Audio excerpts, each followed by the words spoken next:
El ejército del rey demonio, que buscaba la destrucción del mundo, fue repentina y completamente aniquilado. Antes de que nadie se diera cuenta de lo que estaba ocurriendo, un misterioso grupo liderado por un único humano había aparecido en su mundo y arrasado con las fuerzas demoníacas. Los subordinados más fuertes de este grupo, los Akai, lo pisotearon todo. Finalmente, presionaron sus espadas contra la garganta del rey demonio. Derrotado y sin aliento, el rey demonio solo pudo mirar a sus conquistadores y exigir: ¿quiénes son ustedes? En respuesta, el líder del grupo, un joven de cabello oscuro, declaró fríamente que todo había terminado. Mientras sus formidables compañeros se situaban detrás de él, uno de ellos, un ser esquelético, dio a conocer su identidad, declarándose los líderes de Elim y presentándose como el Rey Cadáver. Con la batalla ganada, una mujer de largo cabello blanco se dirigió a su líder como Rey Cadáver. Él entonces dio la orden para que Elim se retirara, y el grupo le dio la espalda al enemigo caído, con su tarea completada. Un cráneo flota en el vacío, un testimonio silencioso del conflicto. No mucho después de esta victoria decisiva, el Rey Cadáver desapareció repentinamente sin dejar rastro. La luz de la mañana se filtra a través de las cortinas de un dormitorio tranquilo y moderno. Un joven de desordenado cabello negro se sienta en su cama, pasándose una mano por el pelo mientras procesa los restos de la visión. Se da cuenta con un suspiro de que fue otro sueño.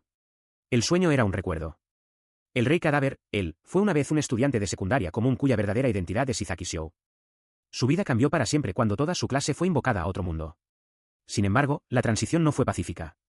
Forzado a entrar en batalla, observó impotente cómo, uno por uno, perdía a todos sus compañeros de clase. Se quedó completamente solo, de pie en un campo de tumbas improvisadas. Consumido por una obsesión por la venganza, asumió la identidad del Rey Cadáver, reunió una fuerza capaz de resistir al Rey Demonio y formó una sociedad secreta. Reflexiona sobre la historia hasta ahora, su creación de la sociedad secreta, Elim, su eventual victoria sobre el Rey Demonio y su regreso forzado a su mundo original. El recuerdo le hace encogerse por dentro, gritando por la pura vergüenza de nombres como Elim y Rey Cadáver Eli. Recuerda el difícil periodo tras su regreso. Aunque solo había pasado un mes en ese otro mundo, le llevó 5 largos años readaptarse a su vida actual, deseando que sus delirios juveniles hubieran muerto junto con el Rey Demonio. A pesar de los dolorosos recuerdos de sus buenos amigos, la chica que le gustaba e incluso aquellos con los que no se llevaba bien, todos muertos, decide despertar y seguir adelante, aceptando su culpa de superviviente en el que ahora es el día de su graduación de la preparatoria. Justo cuando se arma de valor, un cambio repentino en el aire le hace girar. Se queda atónito, reconociendo la sensación como la escena de aquel inolvidable comienzo. Desde una distorsión brillante en su habitación, una mano se extiende hacia él mientras una voz femenina lo saluda después de mucho tiempo. La visitante es Nif. Se dirige a él como Izaki Shou, luego empieza a llamarlo por su antiguo título antes de que él la interrumpa, exigiéndole que se detenga. Pregunta qué quiere, Dios, ahora, insistiendo en que ya derrotó al Rey Demonio. Ella parece confundida por un momento antes de explicar el verdadero problema: una organización llamada Elim está causando estragos en su mundo, y él necesita hacer algo al respecto. Repite el nombre para enfatizar. Su irritación es evidente mientras ella continúa, explicando que también fue enviada de vuelta a la fuerza y no conoce la situación actual, razón por la cual tuvo que invocarlo personalmente después de una difícil búsqueda. Él estalla, diciéndole que ya lo entiende y que deje de repetir el nombre de la sociedad secreta que él creó. Ella declara sin rodeos que esos chicos están causando problemas y que él debe asumir la responsabilidad. Declara que sus poderes serán restablecidos y que será enviado a una ubicación aleatoria. Él reacciona conmocionado, preguntando qué pasará con su magia mientras ella descarta alegremente sus preocupaciones. Él escucha mientras Nymph intenta consolarlo, explicando que no se puede evitar lo que le sucede a la gente que abandona su mundo y que él ya ha saldado su deuda al derrotar al Rey Demonio. Con una expresión sombría, Izaki Shou lo acepta, reconociendo que, como fue él quien formó Elim, asumirá toda la responsabilidad por sus acciones. Asumiendo esta carga, pregunta entonces por los sellos colocados sobre sus antiguos camaradas. Con un gesto amplio en medio de constructos mágicos que se disipan, Nymph anuncia que los sellos han desaparecido. Ella le asegura que no pasa nada, confiada en que, incluso sin los sellos, esos chicos mantendrían sus promesas por su fe en él. La implicación sobresalta a Izaki, quien se da cuenta de que algo más debe estar causando que se descontrolen. Mientras este pensamiento surge, una voz incorpórea del ritual de invocación alaba al Rey Espantoso, anunciando su regreso. Inclinándose hacia él, Nymph le susurra que esta es una recompensa especial por salvar el mundo, un empujón para que abandone su zona de confort. Declarando el regreso del Rey de los Cadáveres, desata una onda de fuerza que lo impulsa lejos. Mientras tanto, en Fjutnir, el cuartel general secreto de Elim, una miembro de alto rango se encuentra en un balcón con vistas a un paisaje desolado. Se pregunta en voz alta cuánto tiempo ha pasado desde que su líder desapareció, señalando que hoy tampoco regresará. Se vuelve hacia sus subordinados encapuchados, informándoles que, con su líder ausente, los Akai se han dispersado. Pronuncia su nombre con una mezcla de reverencia y frustración: Rey de los Cadáveres, él. Shou. Aflora el recuerdo de una figura esquelética, uno de los Akai, que identifica a Nymph como Nymph la desengañada, su mano derecha. Es un crudo recordatorio de que la presencia mental de Shou como el cerebro es lo que mantiene unida a toda la organización. De vuelta en el presente, las lágrimas corren por el rostro de Nymph mientras se aferra a su uniforme. El peso de sus acciones y su anhelo por el regreso de él se manifiestan en un único y dolorido susurro de su nombre. Xiao. En otro lugar, dentro de una ubicación secreta de Eleim, un miembro con un pulcro corte de paje se sobresalta por un violento golpeteo en la puerta. Piensa para sí que solo los Akka y el rey de los cadáveres deberían conocer este lugar, justo cuando una voz desesperada desde el exterior grita que mientras estén vivos, nada más importa. La puerta se hace añicos y Garm, una niña pequeña con rasgos caninos, irrumpe, derribando a Nilf que estaba en el umbral. Tras gritar el nombre de Nilf, una Garm confundida levanta la vista desde el suelo, cuestionando su presencia antes de que una expresión de revelación aparezca en su rostro. Exclama que puede oler a su rey de los cadáveres. Izaki Xiao despierta en un bosque, mientras una voz incorpórea resuena con el sentimiento. Nuestro rey ha regresado. Se mira la mano, murmurando para sí mismo mientras se reorienta en su nuevo entorno. Se incorpora, decidiendo que la invocación fue un éxito. Su primera prioridad es entender su condición actual, así que extiende una mano para comprobar su estado, haciendo que una interfaz holográfica comience a materializarse ante él. La interfaz confirma su identidad como Shuizaki y su magia disponible, magia de hielo, NV1. También detalla su habilidad única, bendición de la muerte, que tiene dos funciones, una que libera poder según el número de vidas arrebatadas, y otra que adquiere habilidades de seres amigos que se han perdido. Su título, Rey Cadáver, se señala como un reconocimiento divino que otorga una tremenda bonificación a su ritmo de crecimiento mágico. Su mirada se posa en la bendición de la muerte. Reflexiona sobre su naturaleza, una habilidad simple e inigualable que lo fortalece con cada enemigo que derrota, sin importar quién o qué sea. Sin embargo, sabe que este poder es la raíz de todo mal y viene con una terrible advertencia. El recuerdo de esa advertencia es doloroso. Recuerda la despreciable condición para su segunda función, adquirir habilidades de los aliados caídos. La primera vez que ocurrió, cuando el poder de un compañero de clase muerto fluyó hacia él, la experiencia fue tan abrumadora que pensó que se volvería loco. Se pone de pie, con una expresión sombría en el rostro. Fue gracias a ese poder, obtenido de las muertes de sus camaradas, que pudo derrotar al rey demonio. Ahora todos están muertos. Aprieta el puño, decidido a no dejar que esa parte de su habilidad entre en juego de nuevo. Dejando a un lado su trauma pasado, decide que su primer curso de acción es encontrar a sus compañeros. Invoca un hechizo de hielo, Glacius, y se adentra en el bosque. Mientras tanto, la princesa Asa el Griffil y sus caballeros llegan ante una visión impactante. Todo el mar de árboles de Griffil está completamente congelado. Se pregunta qué pudo haber pasado, señalando que hasta ayer era un bosque ordinario. Un caballero especula que podría ser obra de un demonio de alto rango, ya que se sabe que el bosque está habitado por ellos y otros rebeldes. Su caballero toca una rama congelada, que se hace añicos al instante. Le aconseja a la princesa que espere mientras él envía a los otros caballeros a investigar. Pero la mirada de Asa está fija al frente, su determinación se endurece. Declara que debe hacer algo, recordándose a sí misma que es la heredera del linaje real que derrotó al rey demonio. Avanza sola hacia el desolado y helado paisaje. El aire es gélido y nota la completa ausencia de vida. Es muy probable, concluye, que aquí se haya utilizado una poderosa magia de hielo. La princesa, aventurándose por el bosque anormalmente congelado, llega a la conclusión de que el inmenso poder necesario para crear tal fenómeno debe pertenecer a un demonio de alto rango. De repente, una onda de choque estalla cerca, haciéndole perder el equilibrio. Gruñe, estabilizándose mientras agarra un pequeño frasco. Su mirada se posa entonces en una figura de pie en medio del hielo. No es un demonio ni un animal, sino una persona, un joven de pelo oscuro, visto solo de espaldas. Antes de que pueda reaccionar, el hombre se desploma de repente. Sin dudarlo, corre hacia él, preguntando a gritos si se encuentra bien. Llega a su lado, levantando suavemente su cabeza. Al ver su estado debilitado, le insta a resistir y le pregunta si fue atacado por un demonio. Con debilidad, logra hablar, no de un ataque, sino de un hambre atroz, murmurando que podría morir de inanición. Después de que ella le da algo de comida, él la come con un alivio eufórico, proclamando que está tan buena que podría morir feliz.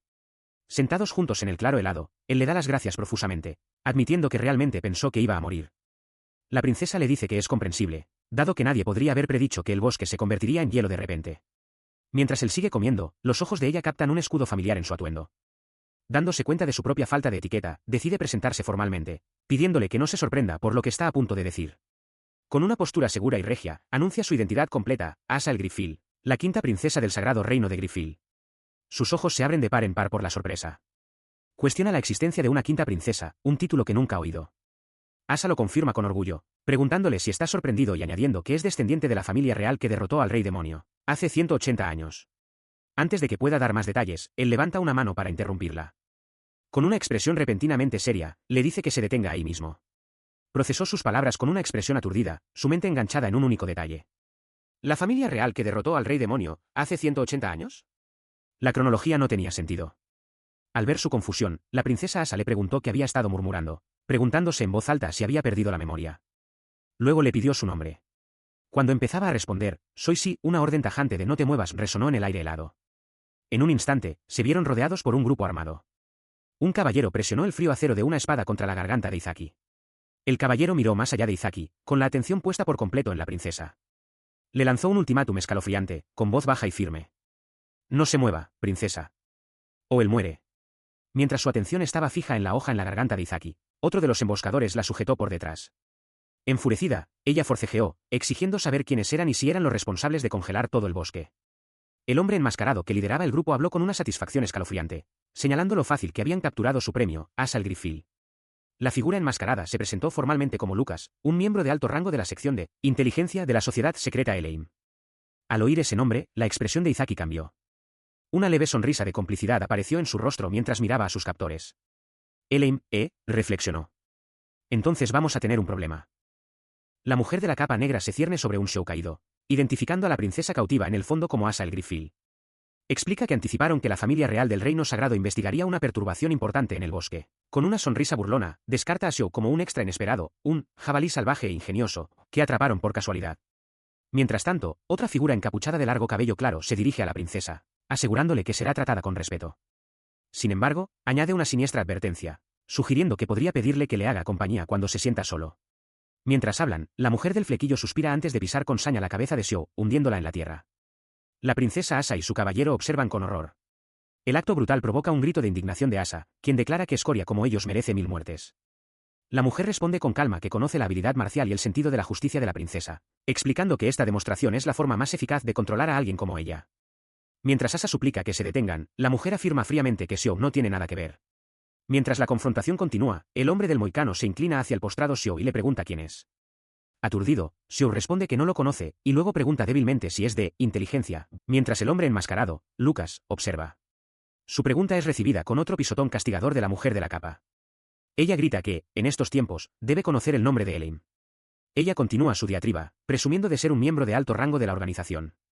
Señalando el bosque anormalmente congelado a su alrededor, declara que es su poder, el poder de Lucas de inteligencia. En ese momento, la figura de pelo largo se abalanza, desatando una ráfaga de energía oscura directamente hacia la princesa Asa, quien grita que se detengan. La mujer del flequillo dirige su atención al hombre enmascarado, Lucas. Le dice que será castigado, declarando que Eleim es una organización atroz que controla el mundo desde las sombras. Con una sonrisa cruel, se ofrece a enseñarle a Lucas su marca especial de terror, y luego afirma fríamente que tal persona no existe. Una voz tranquila interrumpe. ¿No me oíste? Xiao ahora está de pie, las cuerdas que lo ataban haciéndose pedazos. Mira directamente a la mujer y afirma con absoluta certeza, no existe una persona así en Eleim. Su repentino desafío deja atónitos a los espectadores. El hombre del moicano y el caballero mayor solo pueden mirar, preguntándose cuándo hizo su movimiento. El caballero murmura con frustración, deseando que todos se callaran y escucharan. Él ignora su conmoción y comienza a sermonearlos con una intensidad sorprendente. Primero, declara que es inapropiado hablar de sociedades secretas en público, ya que eso anula todo el propósito. La princesa Asa observa, desconcertada, mientras él continúa su diatriba, explicando que una organización que acecha en las sombras con motivos oscuros dejaría de ser un secreto si fuera conocida en todo el mundo. Luego, vuelve su atención a la mujer que dice ser de Eleim, añadiendo que usar frases como atroz e inhumano es simplemente patético. Enuncia un principio fundamental: los miembros de alto rango de Eleim no revelan sus nombres. Por lo tanto, si ella no cumple esta regla, no es apta para la organización. Su expresión se endurece mientras cuestiona lo que está diciendo, mientras los hombres detrás de ella están completamente confundidos. Él continúa con calma, expresando alivio de que el grupo de ella no estuviera detrás de este asunto extraño. La mujer, ahora consciente del inmenso poder que él acaba de mostrar, se da cuenta de que fue él quien congeló el bosque. Él lo confirma y luego revela la fuente de su arrebato anterior, la cabeza congelada y destrozada del hombre enmascarado que sostiene en su mano. Afirma fríamente que en el mes que ha estado allí, ha cobrado 1,458 vidas. Su mirada permanece fija en los restos congelados. Señala que el hombre ni siquiera entiende lo que significan sus palabras, razón por la cual no forma parte de Eleim. Con una orden final y escalofriante, muere, se prepara para terminarlo. La forma de hielo se hace añicos en el suelo. Xiao se yergue sobre los fragmentos brillantes, con expresión severa. Advierte a la mujer y a sus compañeros que no se atrevan a asumir el nombre de Eleim. Por un momento, parece reconsiderarlo, pero su resolución es firme. Mientras la princesa Asa lo mira fijamente, espada en mano, una súbita revelación golpea a Xiao. Se pregunta si su fantasía delirante, Eleim, se ha extendido de alguna manera por todo el mundo. Los nombres, la espada mágica, Ragnarok Final Fantasía, todo le da dolor de cabeza, como si un apodo que él inventó se hubiera vuelto real. Sus pensamientos son interrumpidos cuando la princesa le pregunta si él es el responsable de convertir el bosque en hielo. La princesa Asa, con la espada aún desenvainada, le ordena que se detenga ahí mismo. Él aparta la mirada, admitiendo con un toque de vergüenza que quizás se ha excedido un poco. Ella lo presiona, exigiendo saber su objetivo. Él hace una pausa y luego responde simplemente que supone que su meta es matar demonios. Reflexiona sobre su respuesta. Aunque el rey demonio ya no esté, los demonios todavía deambulan por el mundo, masacrando a los humanos. Él cree que si su propósito es derrotarlos, la princesa seguramente lo entenderá. Se vuelve hacia la princesa Asa con una expresión desconcertantemente tranquila, diciéndole que no tenga miedo. Se presenta como Xiao, solo un humano normal. La princesa, sin embargo, está visiblemente aterrorizada, con los ojos muy abiertos de miedo mientras susurra su nombre. Intenta negar su miedo, pero su cuerpo tembloroso la delata. Mientras la princesa Asa permanecía congelada, Xiao anunció que era hora de que se fuera, ya que tenía algo que hacer. Comenzó a alejarse, levantando una mano en una despedida casual y prometiendo devolver el favor algún día, si lo recordaba. Mientras él desaparecía de su vista, ella solo pudo susurrar su nombre, con la mente aturdida por el encuentro. Sus pensamientos lo conectaron de inmediato con una figura legendaria y aterradora, el Rey Cadáver. Esta figura histórica era conocida como un enemigo del gran héroe, el mismo héroe que fue tanto el asesino del Rey Demonio como el antepasado de la familia real Griffith. Se decía que el héroe había derrotado al Rey Cadáver muchas veces en el pasado. Sobre todo, era un gran pecador, una fuerza malévola que había cobrado la vida de 32 de los propios compañeros del héroe, dejando un rastro de muerte por toda la tierra. El peso de esta historia se posó sobre ella. Apretó su puño enguantado, dándose cuenta de que si Xiao era realmente el Rey Cadáver, no tenía ninguna posibilidad de ganarle tal como estaba ahora. Pero su desesperación se endureció rápidamente hasta convertirse en resolución. Mirando hacia la vasta ciudad amurallada, declaró que no tenía más opción que derrotarlo, haciendo un juramento en nombre de la familia real. En un gran balcón, dos figuras encapuchadas observan su entorno. Una de ellas nota con sorpresa que el vasto mar de árboles de Griffith se ha congelado por completo. Parse-error-es. Parse-error-es. Parse-error-es. Parse-error-es. Parse-error-es. Parse-error-es. Parse-error-es. Parse-error-es. Parse-error-es. Consideró las palabras de Nilf, que ella y Garm habían estado esperando durante mucho tiempo. En ese caso, sabía lo que tenía que hacer. Acercándose, se disculpó formalmente por haberlas hecho esperar. Tanto Nilf como Garm levantaron la vista, con expresiones que mezclaban sorpresa y reverencia. Internamente, sintió el peso de su lealtad y resolvió que era mejor estar a la altura de sus expectativas. Su determinación se solidificó en una sonrisa confiada mientras hacía una declaración. El Rey Cadáver ha regresado. Para marcar el momento, manifestó una pequeña y brillante cruz de luz entre sus dedos. Debajo de él, Nilf observaba, con los ojos brillantes por lágrimas de alegría y alivio que no llegaban a caer. La escena las conmovió hasta hablar. Nilf ofreció un simple y sincero bienvenido de vuelta, mientras que Garm, con lágrimas corriendo por su rostro, añadió con entusiasmo su propia bienvenida, insistiendo en que no habían esperado mucho. Él reconoció sus saludos con una simple afirmación. Tras la emotiva reunión, Nilf le presentó una prenda familiar. Rey Cadáver, aquí, dijo, extendiendo una gran capa oscura. Él la miró conmocionado, reconociéndola como una capa a juego de Elaine. Recordó haber cortado deliberadamente trozos del dobladillo en el pasado. A pesar de su sorpresa inicial, se echó la pesada capa sobre los hombros. Una parte de él tuvo que admitir que todavía se veía genial. Al verlo de nuevo con el uniforme de su rey, Nilf declaró que era hora de irse. Asumiendo el papel una vez más, adoptó una pose dramática, con su poder destellando a su alrededor. Síganme, ordenó, su voz resonando con autoridad. Declaró que aplastarían con sus propias manos a aquellos que han usurpado su nombre. En perfecto unísono, Nilf y Garm rugieron su asentimiento, entregándose a la voluntad de su rey. Pero la gran declaración fue seguida inmediatamente por un colapso. Izaki cayó de rodillas, cubriéndose el rostro con las manos. Una preocupada Nilf preguntó qué pasaba. Él solo pudo murmurar que estaba bien, pero que sentía como si acabara de morir un poco por dentro de pura vergüenza. Su repentino cambio de actitud dejó a sus seguidoras perplejas. Mientras Garm miraba con un signo de interrogación prácticamente flotando sobre su cabeza, Nilf reflexionó en silencio que la culpa era de la propia fase juvenil y excesivamente dramática de su rey, por haber creado una frase tan vergonzosa. Ella mira a su maestro, con lágrimas de alegría corriendo por su rostro, y logra decir, estoy de vuelta. A su lado, Garm está igualmente abrumada por la emoción, con sus propios ojos llenándose de lágrimas. Mirando a sus dos leales seguidoras, Izaki sonríe cálidamente, pensando para sí mismo que se alegra de haber regresado. El peso emocional del momento es interrumpido por el repentino y fuerte estruendo de un arma al caer al suelo. La lluvia cae sobre una jungla densa y oscura. Un sendero se abre paso a través del espeso follaje, una ruta que el propio Xiao tomó una vez después de congelar el mar de árboles de Griffith.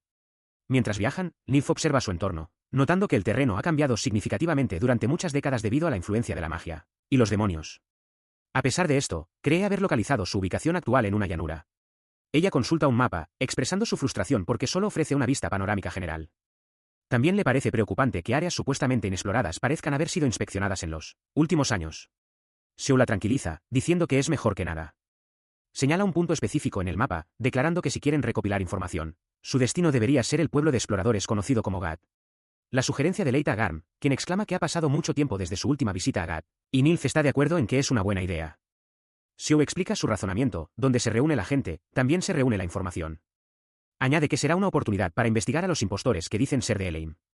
Al escuchar su pensamiento estratégico, Garm lo mira con pura admiración, declarando que su rey es realmente asombroso. Ella sonríe, llamándolo un gran actor por sonar como un tipo normal. Nilf interviene, diciéndole a Garm que no hay nada que su rey no pueda hacer y le pregunta a Xiao si es difícil para el rey cadáver interpretar el papel de un caballero inofensivo. Él reflexiona en silencio sobre el término tipo normal. Nilf afirma que este enfoque debería ser la mejor manera de recopilar información. Xiao está de acuerdo, y añade con una leve sonrisa que, sin embargo, solo está siendo el mismo. Su semblante cambia a uno de seriedad. Se aclara la garganta y admite que, por diversas razones, actualmente está más débil que en su apogeo y planea mantener este enfoque discreto. Mirando a sus compañeras, les dice que contará con ellas. La declaración conmueve visiblemente tanto a Garm como a Nilf. Garm se da cuenta con asombro de que es la primera vez que su rey dice que cuenta con ellas. Llena de determinación, Nilf da un paso al frente, jurando protegerlo aunque le cueste la vida. Observó a sus devotas compañeras, y una revelación se apoderó de él. Había estado dependiendo de ellas por completo, y, al ver su dedicación, supo que tenía que recuperar su propia fuerza pronto. Como si fuera una señal, Garm lo llamó, dirigiéndose al como el rey cadáver, y él afirmó su llamada. De repente, una figura masiva y acorazada se materializó ante ellos. Nilf la identificó de inmediato como un demonio de nivel intermedio, lo que significaba que el área inexplorada en la que se encontraban era, como mínimo, una zona de peligro de nivel 5. Xiao hizo una mueca, notando el lugar tan problemático al que habían sido enviados, pero Garm, emocionada, levantó la mano, ofreciéndose para encargarse de él. Ella saltaba de entusiasmo, gritando que la eligiera y declarando que era confiable. Al ver su entusiasmo, Xiao sonrió y aceptó, diciéndole que contaba con ella. Garm soltó un alegre «Yahoo». Con eso, Garm cargó contra el demonio acorazado. La criatura lanzó un puñetazo masivo hacia abajo, pero ella fue demasiado rápida, esquivando fácilmente el golpe que destrozó el suelo donde acababa de estar. Le sacó la lengua en señal de burla. El siguiente ataque del demonio fue un golpe directo. Su puño acorazado impactó de lleno en el pequeño cuerpo de Garm, creando un poderoso impacto que lanzó polvo y escombros en todas direcciones. Del polvo que se asentaba, Garm emergió completamente ilesa. Xiao observó la escena con calma, notando que, aunque el demonio era fuerte, parecía no tener trucos especiales. Concluyó que este tipo de oponente directo era la especialidad de Garm. Enfurecida por el golpe, Garm soltó un rugido furioso, su cuerpo brillando con poder mientras activaba su habilidad característica, cuerpo de bestia indestructible. Empoderada, saltó sobre el brazo del demonio y hundió sus dientes en su gruesa armadura. Observando desde la distancia, Xiao comentó que su poder era tan impresionante como siempre. Nilf estuvo de acuerdo, admitiendo que, incluso como aliada de Garm, todavía le asombraba. La habilidad única de Garm es su cuerpo de bestia indestructible, un poder que define su estilo de combate. Es una habilidad puramente defensiva que la vuelve invulnerable a todas y cada una de las heridas, con la única excepción de un golpe único e instantáneamente fatal. Por ello, derrotar a Garm requiere un derribo perfecto de un solo golpe. Su herencia de bestia le otorga una resiliencia física innata, pero incluso entre los de su especie, las habilidades de Garm son excepcionalmente altas. Es verdaderamente extraordinaria, una fuerza a tener en cuenta. Con el demonio derrotado, se vuelve hacia sus compañeros, cubierta de sangre pero radiante de orgullo, y pregunta qué tal lo hizo. Xiao se acerca, le da una palmada en la cabeza en señal de agradecimiento y afirma que sabía que podía contar con ella. Mientras Nilf observa la gran cantidad de sangre que cubre a la niña, Xiao reflexiona para sus adentros que no hay nadie más problemático para un enemigo que enfrentarla. Reafirma su pensamiento con una sonrisa discreta, contento de tener a Garm como aliada. Su viaje continúa, llevándolos hacia la ciudad de los exploradores, Gat.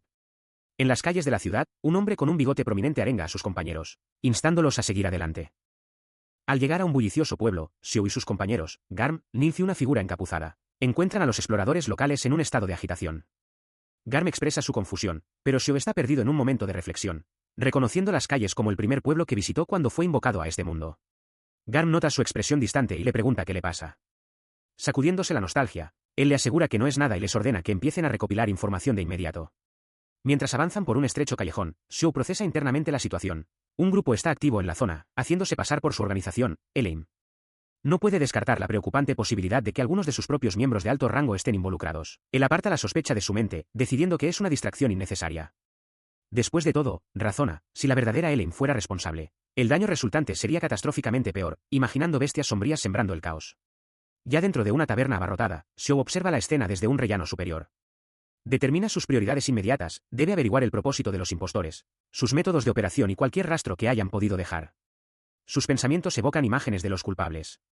Se imagina a un hombre severo con un parche en el ojo, a un hombre calvo, a un joven de pelo claro y, lo más inquietante, el rostro familiar de su subordinado con el moicano.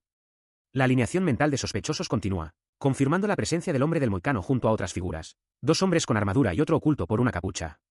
Su mirada recorre a los clientes de la taberna. Necesita encontrar a alguien, cualquier explorador que esté dispuesto a hablar y proporcionar información. Su atención se posa en un par de novatos. Basándose en su sencillo equipo de cuero, los identifica como exploradores de bajo nivel, probablemente de nivel 2 o 3, y seguramente del mismo pueblo natal. Esta combinación de inexperiencia y familiaridad, concluye, los convierte en candidatos ideales para conversar. Con sus objetivos elegidos, el camino a seguir está claro. El asunto está zanjado. En la mesa que observaba, la situación empeoró. El joven explorador, Ando, se desplomó, admitiendo que había bebido demasiado y que iba a vomitar. Su compañera expresó su preocupación, preguntándole si estaba bien, pero él la rechazó con un gesto, insistiendo en que estaba bien. Aprovechando la oportunidad, Xiao se acercó a la joven ahora desatendida. Inclinándose sobre la mesa, se dirigió a ella directamente, preguntándole si estaba sola. Ella se apartó de él con un desaire, respondiendo secamente que estaba bebiendo con su amigo. Ignorando su rechazo, él tomó asiento tranquilamente en su mesa. Un asiento rápido, entonces, declaró, mientras la exploradora, nerviosa, solo lograba repetir lo que acababa de decir. Se inclinó más cerca, con una sonrisa encantadora en el rostro mientras se llevaba un dedo a los labios. Explicó que solo quería preguntarle algunas cosas, su tono dejaba poco espacio para una negativa. Su atrevimiento la tomó completamente por sorpresa, y un profundo sonrojo se extendió por sus mejillas pecosas. La escena cambia abruptamente. En otro lugar, en otro momento, una joven de cabello oscuro y ondulado se gira, aparentemente en respuesta a que la llamen por su nombre. El escenario es ahora un pasillo de escuela. La joven, a quien llaman Izaki, devuelve un saludo de buenos días. Interiormente, se preocupa de que alguien no se haya despertado a su hora habitual y pueda llegar tarde. Cuando un compañero de clase empieza a invitarla a salir, ella lo interrumpe cortésmente, afirmando que ya tiene una promesa con su hermano. Ella le aclara al chico decepcionado que su nombre es Izaki Youka.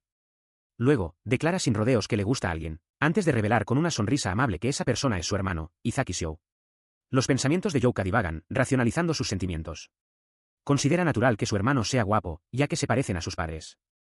Lo describe como el epítome del sexo opuesto, increíblemente atractivo y amable, y reflexiona sobre cómo ha sido particularmente gentil y cercano a ella, su hermana menor, desde que eran niños.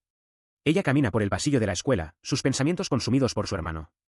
Reflexiona que no tiene interés en los romances de sus compañeros, ya que simplemente no hay razón para que no le guste él.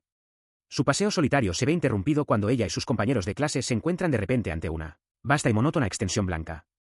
Una sensación colectiva de confusión se extiende entre los estudiantes mientras miran hacia el vacío.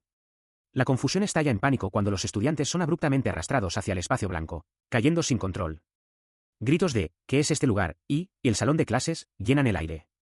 En medio del caos, Youka permanece en silencio, con una expresión indescifrable. Una vez que la caída cesa, los estudiantes se encuentran de pie en el entorno cegadoramente blanco. Una compañera rubia con el pelo recogido expresa su miedo, señalando que no puede ver nada y preguntando qué deben hacer.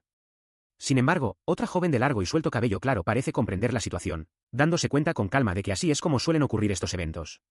Luego, se dirige a los desconcertados estudiantes con una sonrisa radiante, vistiendo una camiseta que dice, Go. Con naturalidad, anuncia que todos están a punto de ser invocados a otro mundo y les dice alegremente que den lo mejor de sí. Las palabras quedan suspendidas en el aire, y Youka procesa en silencio la increíble declaración, otro mundo. Los estudiantes reaccionan con conmoción colectiva ante la noticia de que han sido llevados a otro mundo. La confusión se extiende por el grupo, y un estudiante con gafas expresa su desconcierto, cuestionando el concepto mismo de un isekai, y admitiendo que ni siquiera sabe que es una invocación a otro mundo. En respuesta al caos, la compañera de clase rubia exige airadamente que el ser responsable los devuelva a su aula. Señala con un dedo acusador a la extraña joven, que parece no inmutarse en absoluto. La mujer desestima el arrebato con una sonrisa alegre, diciéndoles a los estudiantes que no se preocupen. Les asegura que cuidará de ellos adecuadamente y que simplemente deben estar tranquilos y disfrutar de sus nuevas vidas en este otro mundo. Mientras ella continúa, Youka se adelanta del grupo, levantando la mano para interrumpir el despreocupado discurso de la mujer. Ella declara con firmeza, no quiero ir. La extraña mujer la mira, con una sonrisa en los labios, y replica que no fue ella quien forzó la invocación. Le dice a Youka que dirija sus quejas a los lugareños que los trajeron, y luego aplaude con regocijo, anunciando que la parte divertida está por comenzar. Se inclina, explicando que a cada uno de ellos que decida ir al otro mundo se le otorgará un poder especial, una habilidad, si prefieren ese término. La mujer detalla la oferta, prometiendo una vida libre de estudios y trabajo. Aunque se espera que usen su poder para ayudar en los objetivos de su invocador, aclara que, por lo demás, son libres de usarlo como quieran, para buscar romance, dinero o fama. Los estudiantes escuchan, sus expresiones cambiando del miedo a la contemplación. Luego demuestra el método de partida. Una esfera de luz brillante aparece frente a ella mientras explica que serán transportados en el orden en que la toquen. Con un gesto de invitación, les dice que procedan. La promesa de poder transforma instantáneamente la atmósfera. La compañera rubia y el estudiante de gafas, con su aprensión anterior reemplazada por la avaricia, se lanzan hacia adelante, gritando su intención de ser los primeros. La escena se convierte en una caótica estampida mientras los estudiantes se empujan, desesperados por alcanzar la esfera y reclamar su nueva y poderosa habilidad. En medio del frenesí, un compañero de clase se dirige a Izaki y Youka, instándolos a unirse a la carrera. Izaki, sin embargo, permanece perfectamente quieto y le dice con calma a su hermana, por favor, adelante. Ignorando la sugerencia de su hermano de que se adelantara, Youka le dijo a otro estudiante ansioso que necesitaba pensarlo a solas, diciéndole que siguiera por su cuenta si tenía tanta prisa. Abajo, la caótica estampida de estudiantes hacia el portal continuaba. Luego, dirigió su atención al ser llamado Dios y preguntó qué pasaría si decidía no ir. La entidad le explicó que quedaría atrapada en el espacio blanco puro para siempre, advirtiéndole que el portal se cerraría pronto. Con una expresión endurecida, Youka miró al ser directamente a los ojos y suplicó que la devolviera a casa. La respuesta de la entidad fue tajante e inmediata: no se puede. La rotunda negativa provocó un oscuro cambio en el comportamiento de Youka. Fríamente, propuso un nuevo escenario: ¿y si la matara? El ser fingió un miedo exagerado, pero rápidamente desestimó la amenaza, declarando burlonamente que, como no puede morir, el intento sería inútil. Su acto juguetón de miedo se desvaneció, reemplazado por una mirada de genuina curiosidad. El ser se inclinó ligeramente y le preguntó a Youka su nombre. Youka permaneció en silencio, con una expresión indescifrable. Tras una tensa pausa, finalmente respondió, diciendo su nombre completo con una silenciosa intensidad: Izaki Youka. El nombre le resultó familiar. Los ojos del ser se abrieron de par en par en un destello de alegre comprensión mientras exclamaba: sí. Así que de eso se trata. Aprovechó su ventaja, con la voz rebosante de su nuevo conocimiento. Preguntó si había dado en el clavo, revelando que el hermano de Youka había desaparecido durante aproximadamente un mes. Señalando hacia el portal, declaró que la clave de ese misterio se encontraba más allá, dejando a Youka atónita. La revelación dejó atónita a Youka. Procesó internamente que esta mujer conocía el secreto de su hermano. Una chispa de esperanza se encendió en su interior mientras se preguntaba si esto significaba que podría volver a casa, tal como lo hizo él. Aferrándose a esta nueva esperanza, miró al ser y le hizo una pregunta crucial: si cumple su objetivo, ¿podrá regresar? Su expresión se ensombrece mientras procesa las implicaciones. Murmura que es un boleto de solo ida sin garantía de regreso, tal como lo fue para su hermano. Con una sonrisa plácida, Dios confirma su temor, declarando que ese fue efectivamente el caso para él. Antes de que pueda reaccionar a esta confirmación, una luz brillante y abrumadora brota de su pecho, envolviéndola por completo. Mientras Youka es transportada a la fuerza, Dios observa con una curiosidad desapegada, reflexionando en voz alta cuántos sobrevivirán esta vez. Sentado frente a la princesa Asa en la mesa de una taberna, Izaki Shio explica que acaba de llegar a la ciudad. Menciona haber oído sobre un alboroto reciente y le pregunta si sabe algo al respecto. Ella explica que, al parecer, un demonio de nivel intermedio ha aparecido en la jaula del campo de batalla, una zona inexplorada de nivel 3. Al oír esto, Shio expresa su preocupación de que una criatura así apareciera en un lugar como este. Señala que también ha habido una serie de personas desaparecidas y le pregunta si ella está bien. Ella tartamudea en respuesta, confirmando que supone que está bien. Aclara que la criatura era un demonio intermedio revestido de algo parecido a una armadura. La princesa sugiere entonces que, si de verdad está interesado, eche un vistazo al tablón de solicitudes de búsqueda de personas desaparecidas, y añade que todo el mundo dice que el demonio es el responsable. Shio asimila la información, murmurando para sí mismo. Luego dice que tiene una pregunta más, lo que provoca que Garm, escondida bajo su capa, suelte un chillido de sorpresa. La princesa lo mira, nerviosa. Ignorando la pequeña conmoción, le pregunta si conoce al grupo Elim. Se pregunta si ella sabe en qué andan, señalando que parecen ser muy conocidos en el imperio últimamente. Asa confirma su notoriedad, explicando que Elim parece estar continuamente secuestrando, asaltando y masacrando gente por todo el imperio, posiblemente actuando según los deseos de la tribu de los demonios. Está segura de que tarde o temprano serán buscados por todo el continente. Él le agradece la detallada información, reconociendo que ha sido de gran ayuda. Su expresión se ensombrece mientras suspira, contemplando sus palabras sobre que serán buscados, tarde o temprano. Su contemplación se ve interrumpida cuando un joven alegre con armadura llama a Nem. La princesa, sonrojada de vergüenza, le dice a su compañero que si está satisfecho, deberían continuar. Su compañero, Ando, corre a su lado, disculpándose profusamente mientras comprueba cómo está. Sin embargo, la princesa Asa no parece preocupada por su interrupción y, en cambio, le pregunta si se encuentra bien. Antes de que pueda decir más, Garm, que había estado oculta, aparece de repente y le pone una mano en la mejilla a la princesa. Al notar su tez sonrojada, Garm le pregunta por qué tiene la cara tan roja, lo que hace que Asa se ponga aún más nerviosa. Su vergüenza se convierte rápidamente en confusión al mirar la silla ahora vacía al otro lado de la mesa. Se pregunta en voz alta a dónde se ha ido Izaki Shio, mientras Ando la mira, igualmente perplejo. A lo lejos, una leve y divertida risa resuena mientras una figura desaparece por los tejados de la ciudad, dejando atrás la taberna y a sus ocupantes. Esa figura, Izaki Xiou, ahora cubierto con una capa y capucha, avanza con determinación por un callejón oscuro y abandonado. Garm, también encapuchada, lo sigue en silencio. Entran en un establecimiento con poca luz, una guarida llena de clientes de dudosa reputación. Con Garm observando atentamente, Xiou se acerca al mostrador y declara su único propósito, información. Su petición llama la atención de un hombre con bigote. Confundiendo a Xiou encapuchado con otra persona, el hombre le hace una proposición vulgar, ofreciéndole compartir lo que sabe a cambio de una noche juntos. El hombre suelta un grito de sorpresa. En un instante, la figura con la que hablaba ha desaparecido de su vista, solo para reaparecer como una presencia amenazante justo a su espalda. Retrocede aterrorizado. Se da la vuelta, tartamudeando de miedo, y se encuentra a Xiou de pie, ahora sin la capucha. Con una mirada fría e inquebrantable, Xiou repite su demanda de información. Antes de que el hombre pueda responder, Garm da un paso al frente, con una expresión gélida. Le sermonea, afirmando que sería mejor dejar de esparcir basura que no entiende una simple verdad. La información se intercambia por otra información, o por dinero. Ella le pone una mano en el hombro a un hombre de pelo de punta y gafas, dirigiéndose a él simplemente como «¿Jefe?». El hombre se sorprende, dándose cuenta de que ella ha visto a través de su fachada y lo ha identificado como el verdadero dueño del establecimiento. El informante identificado dirige entonces su atención a Izaki Xiou, quien expone su propósito directamente. Quiere información sobre Eleim, y la necesita lo más reciente posible. En respuesta, el informante explica que no hay mucha información concreta disponible, y que la mayoría entra en la categoría de chismes. Sin embargo, menciona que hay algo que podría estar relacionado con un alboroto reciente. Antes de que pueda dar más detalles, la copa que sostenía aparece de repente sobre la mesa, y él es estrellado de cara contra la superficie de madera. Izaki Xiou observa en silencio mientras el informante se tambalea en estado de shock y confusión. Aturdido, el informante lucha por procesar lo que acaba de ocurrir. Jura para sus adentros que había agarrado la copa, preguntándose cómo podía estar ahora sobre la mesa. Su pregunta tácita es respondida por Garm, quien le pregunta con calma si fue él quien lo hizo. En ese momento, Izaki Xiou tiene una profunda revelación, la leyenda del informante que controla el tiempo, es real, y es Garm. Con esta nueva comprensión, Xiou se dirige al informante, que sigue sentado. Declara que no será necesario ningún intercambio de información, ya que la mera prueba de la existencia de Garm es la noticia más importante que podría haber obtenido. Con su asunto concluido, los dos se marchan. Garm camina por la calle, tarareando para sí misma y comentando en voz alta que no logró conseguir mucha información.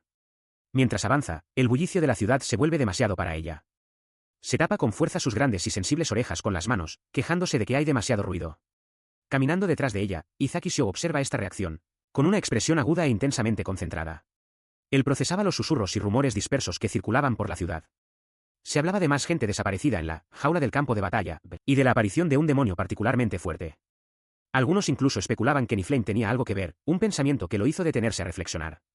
Garm, mientras tanto, estaba nerviosa, pensando para sí misma que no recibiría ningún elogio. Con tan poca información, creía que Xiou habría traído al rey cadáver o a Nilf en su lugar. Sus pensamientos se vieron interrumpidos cuando la voz de él cortó el aire, nítida y clara: «Garm, ven». Ella levantó la vista, sorprendida. Se apresuró a seguirlo, con el rostro sonrojado de admiración. Una revelación la golpeó, él lo sabía. Sabía que ella había usado su poder. Como era de esperar de su rey, lo sabía todo. La información que estaban reuniendo apuntaba a personas desaparecidas en un área inexplorada y a un demonio intermedio en una zona de nivel 3.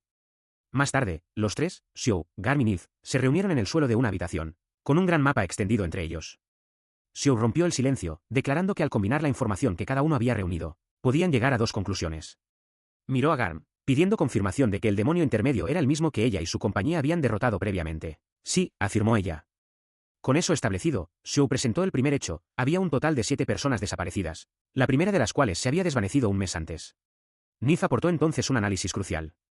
Explicó que no había forma de que un demonio intermedio pudiera sobrevivir en un área de tan bajo nivel por sí solo, ya que los demonios deben reponer su maná tomando la fuerza vital de otros. Por lo tanto, tenía que haber intervención humana. La mirada de Xiou se agudizó. Alguien los estaba alimentando. A la jaula del campo de batalla, declaró. Debemos regresar. Dentro de una región cavernosa oculta conocida como la jaula del campo de batalla, formada bajo un antiguo campo de batalla, 3 exploradores contemplan las profundidades.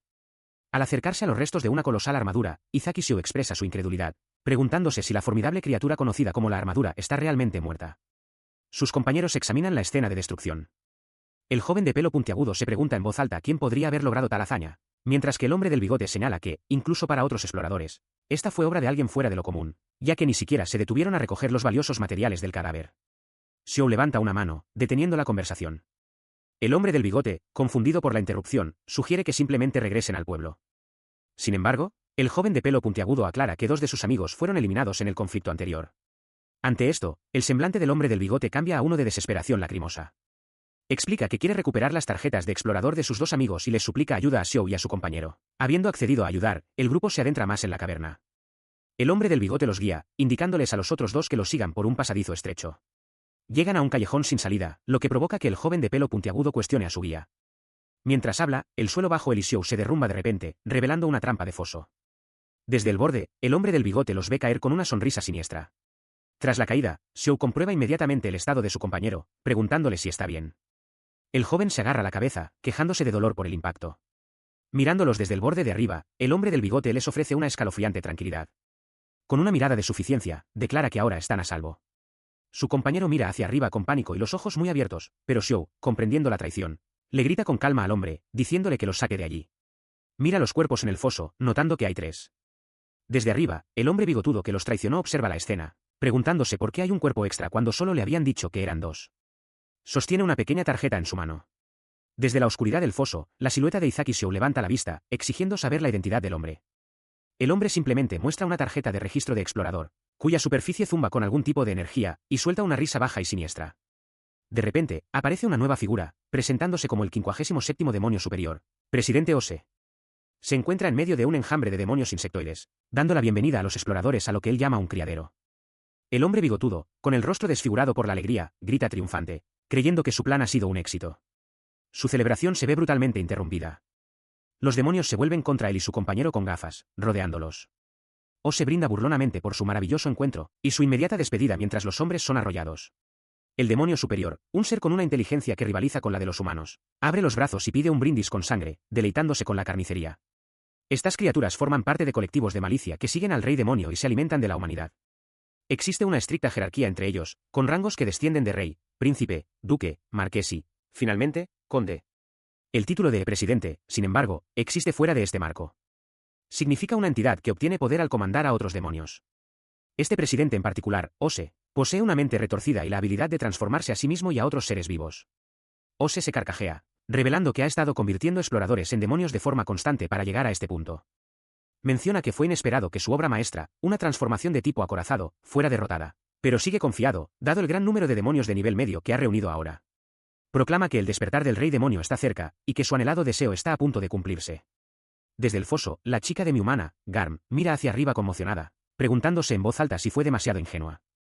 Detrás de ella, el cuerpo corpulento y transformado del tercer hombre que cayó con ellos yace congelado, con grietas extendiéndose por su superficie helada mientras comienza a hacerse añicos.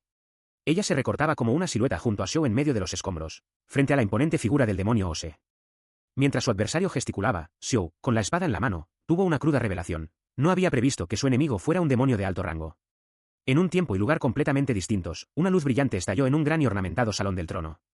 Al desvanecerse, Izaki Youka se encontró de pie allí, completamente desconcertada, protegiéndose los ojos mientras asimilaba el imposible entorno al que ella y sus compañeros de clase habían sido invocados abruptamente. Ella observó como un hombre con corona y una barba regia se adelantaba desde el trono. Anunció que los últimos héroes finalmente habían llegado, dando la bienvenida formal al grupo de estudiantes atónitos al sagrado reino de Grifil y presentándose como su rey, Dardel Grifil. A continuación, hizo una súplica desesperada a los estudiantes, rogándoles que usaran su fuerza para detener las atrocidades de una organización llamada Elaine. Les imploró que derribaran al rey cadáver, a quien describió como la cristalización misma de la malicia que se extendía por su mundo. Los estudiantes solo podían escuchar en un silencio atónito. Para ayudar en esta tarea, el rey señaló a la joven que estaba a su lado, presentándola como su hija, Asa. Reveló que ella era la invocadora, la elegida por el orbe de invocación que los había traído a todos desde otro mundo. Ella ofreció una sonrisa amable mientras su padre anunciaba que serviría como su guía. Mientras uno de los estudiantes comentaba su belleza, Youka observaba con expresión cansada, sintiendo que el rey simplemente estaba impulsando su propia agenda. Dando un paso al frente, Asa se presentó formalmente como la quinta princesa, Asa el Grifil. Con una ligera reverencia, repitió la súplica para que los recién nombrados héroes prestaran su fuerza al reino. Tras su presentación, la voz del rey volvió a llenar el salón. Declaró que lo primero que harían sería evaluar las habilidades especiales de cada uno de los estudiantes invocados. Mientras los conducían por un largo pasillo, los estudiantes comenzaron a murmurar entre ellos. Se preguntaban qué podrían significar las habilidades especiales. Uno se preguntaba si sería como lanzar fuego por las manos, y otro esperaba una poderosa habilidad chetada. Alguien más recordó a la chica de la camiseta de God, relacionando esto con sus palabras anteriores. Pero mientras sus compañeros bullían con una mezcla de confusión y expectación, el ánimo de Youka se hundió. La realidad de su situación era un peso aplastante, y un único y desesperado pensamiento la consumía. Solo quería volver a casa. Su confusión se profundizó cuando el rey de Grifil anunció que los estudiantes invocados serían evaluados uno por uno. A su lado, un compañero con gafas expresó la pregunta que todos tenían en mente, preguntándose en voz alta si de verdad esperaban que lucharan. En respuesta a los guardias que se acercaban, un estallido súbito y violento de hielo brotó del suelo a su alrededor. El piso de piedra se agrietó bajo la presión mientras la gélida magia incapacitaba al instante a los dos hombres, dejando a Youka de pie en medio del caos cristalino. Sus compañeros la miraron en un silencio atónito. La chica rubia a su lado rompió el silencio, gritando el nombre de Youka con asombro antes de lanzar la pregunta que flotaba en el aire. ¿Podía usar magia de hielo? Mientras Youka procesaba sus propias acciones, la princesa Asa explicó la importancia de la demostración. Reveló que esta forma de magia es un arte perdido, uno que, en la era actual, solo es empuñado por otra persona, el Rey Cadáver. Youka asimiló esta información, con una expresión sombría. Los resultados formales de la evaluación se materializaron entonces ante ella, confirmando su nombre, Youka Izaki, y su dominio de la magia de hielo de nivel 1. Detallaba una habilidad especial, princesa predilecta de la Estrella de Plata, pero la revelación más sorprendente fue su título, la hermana del Rey Cadáver de Hielo. Este título se describía como prueba de haber despertado la curiosidad de un dios, otorgándole la capacidad de superar los límites de crecimiento de su magia de hielo. Las palabras resonaron en su mente. Rey Cadáver. Xiao. La conexión era innegable, vinculando a la figura monstruosa que debía combatir con un nombre que conocía íntimamente. La revelación se solidificó en una visión. Lo vio a él, Izaki Xiao, de pie ante ella, con expresión tranquila. Mientras miraba a su hermano, una sola palabra escapó de sus labios, llena de un creciente horror y comprensión. Xiao, Garm y Nif, juntos, perciben una inmensa oleada de poder mágico. Garm la reconoce como de primera calidad. Cerca de allí, el demoníaco presidente Ose se regodea, creyendo que este poder es una señal de guía divina de su rey demonio, presagiando una noche de suerte para él. Rodeado de restos esqueléticos, Ose se burla de la estupidez de los humanos, a quienes observa agruparse como insectos. Luego se dirige a sus monstruosos hijos con aspecto de hormiga, ordenándoles que se presenten y se den un festín a su antojo. En respuesta al enjambre que avanza, Xiao levanta una mano con calma e invoca un hechizo, Monster y Cecas. Fragmentos afilados de hielo brotan del suelo, apuntando directamente a la horda. El hechizo congela al instante a todo el enjambre de demonios con aspecto de hormiga, encerrándolos en hielo sólido en plena carga. Ose observa la demostración con un desconcertado Hou, mientras Xiao permanece impasible, la fuente de la escarcha repentina. Ose admite que un usuario de magia de hielo es bastante problemático, señalando que son un mal rival para sus demonios de bajo nivel. Decide una nueva estrategia, simplemente los convertirá en comida para demonios de nivel medio, cuya resistencia mágica mejorada haría inútil la magia de hielo. Mientras habla, una nueva y corpulenta criatura comienza a materializarse. Con sus creaciones especiales ya invocadas, Ose se burla de Xiao, sugiriendo que se ha vuelto arrogante por luchar contra debiluchos. Luego dirige su atención a Garm, despidiéndose de ella y diciéndole que sea un buen bocadillo y muera. El rostro de Garm se contrae con una intensidad feral.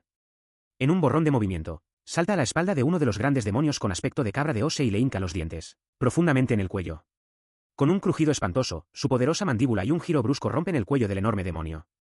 La sangre brota de la herida mortal, salpicando a Garm mientras la criatura se desploma. Ose se queda sin palabras, con la mandíbula abierta de incredulidad ante la repentina y brutal demostración. Garm, ensangrentada pero impasible, levanta la vista mientras Xiao le da una suave palmadita en la cabeza y la elogia con un simple buen trabajo. Su atención se dirige entonces a Nilf, que está preparada para la acción. Con una expresión tranquila pero firme, Xiao da su siguiente orden, Nif. No te contengas. Ella asiente de inmediato, sí, señor. Considera la orden que acaba de dar, tocándose la barbilla pensativamente mientras Nif le pregunta qué objeto del tesoro necesita. Confirma internamente el número, 64. En respuesta a su decisión tácita, una luz brillante brota del pecho de Nif. De la energía cegadora, la empuñadura de una espada envainada comienza a materializarse ante él.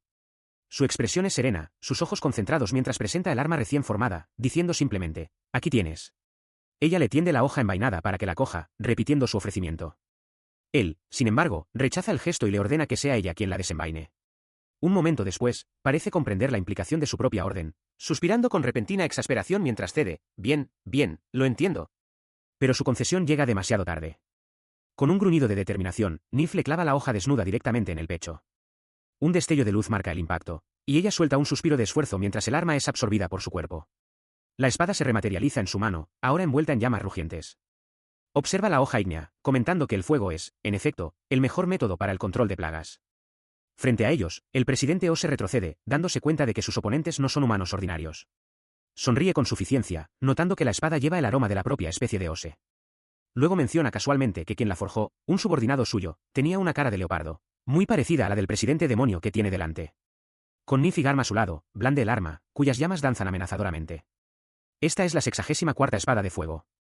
Se dirige directamente al presidente demonio, informándole de que no lo matará de inmediato, ya que hay preguntas que deben ser respondidas. Añade que ser asesinado por una hoja forjada con materiales de demonio de alto nivel por un maestro herrero es un final apropiado, que no deja lugar a quejas. Él mira fijamente al demonio, con los ojos afilados. Declara que el presidente Ose no es el cazador, sino la carnada, y lo desestima como el más débil entre los demonios de alto rango. El presidente demonio retrocede furioso ante la burla. Grita que debe ser un blaz, considerando imposible que un poderoso demonio de clase duque como Flauros pudiera haber sido derrotado por simples humanos. Ignorando la furia del demonio, Xiao se vuelve hacia Nif y Garm. Les ordena que se mantengan atrás, pero que estén preparados para darle apoyo si la situación se vuelve demasiado peligrosa. Nif acata la orden con un simple sí, señor. Garm, sin embargo, baja la mirada con frustración, deseando en silencio poder ser más útil. Mientras Garm observa, comprende la situación. Xiao se encuentra ante un enjambre de monstruosas criaturas parecidas a hormigas, preparándose para usarlas para recuperar su poder. Se da cuenta de que solo pueden observar mientras el rey de los cadáveres comienza su sombría tarea. Él se agacha, su mano hace contacto con las criaturas caídas, una tras otra, comenzando el proceso de absorción. Nif observa desde la distancia, con una mirada de complicidad en su rostro. Reflexiona que esta es la esencia misma del rey de los cadáveres, ascender a la cima sobre una montaña de cuerpos. Medita que su naturaleza fundamental no ha cambiado en absoluto. Un rugido de dolor escapa de Xiao mientras es inundado de poder, absorbiendo la fuerza vital de la pila de cuerpos bajo él. El proceso concluye y una comprensión se apodera de él. Su habilidad Bendición de la Muerte ha progresado, habiendo cobrado ya 742 de las 2000 vidas necesarias para desbloquear una nueva habilidad. Contemplando a la horda restante, la reconoce como una oportunidad para un buen entrenamiento. En respuesta, el presidente Ose reúne a sus fuerzas, ordenando a sus hijos que continúen su avance sin vacilar.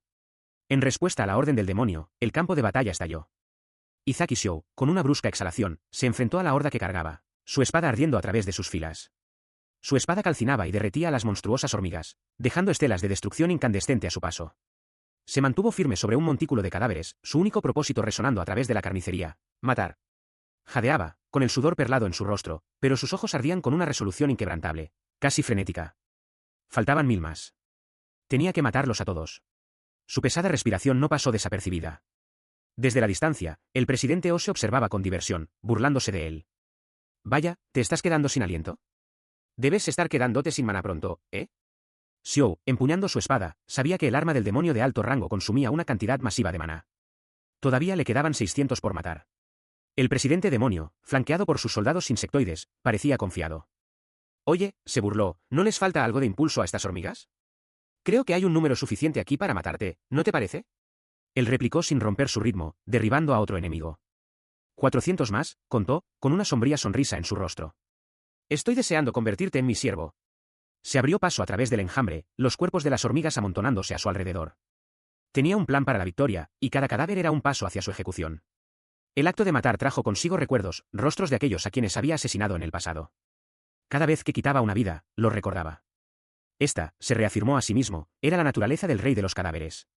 Con un último y poderoso mandoble, despachó a otra criatura, jadeando por el esfuerzo. Uno más. Reconoció los restos de un explorador dentro de la forma del demonio. Usaría su vida, al igual que las demás, para volverse más fuerte.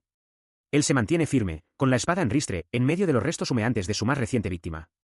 El suelo está chamuscado y el aire espeso por el polvo de la batalla, pero él permanece concentrado, respirando de manera constante. Su poder, la habilidad especial conocida como la Bendición de la Muerte, posee un total de 3100 puntos. Esta habilidad le otorga destrezas basadas en el número de vidas que ha cobrado. Ya ha desbloqueado 3 niveles: nivel 1, Parálisis del Dolor, con 100 vidas; nivel 2, Superación del Miedo, con 1000; y nivel 3, Rastro de Cadáveres, con 2000. Se concentra en la tercera habilidad que ha obtenido, Rastro de Cadáveres. Comprende su función a la perfección, potencia todas sus estadísticas físicas en proporción directa al número total de vidas que ha reclamado. Una sonrisa sombría se dibuja en sus labios mientras levanta la vista, su agotamiento olvidado por un momento.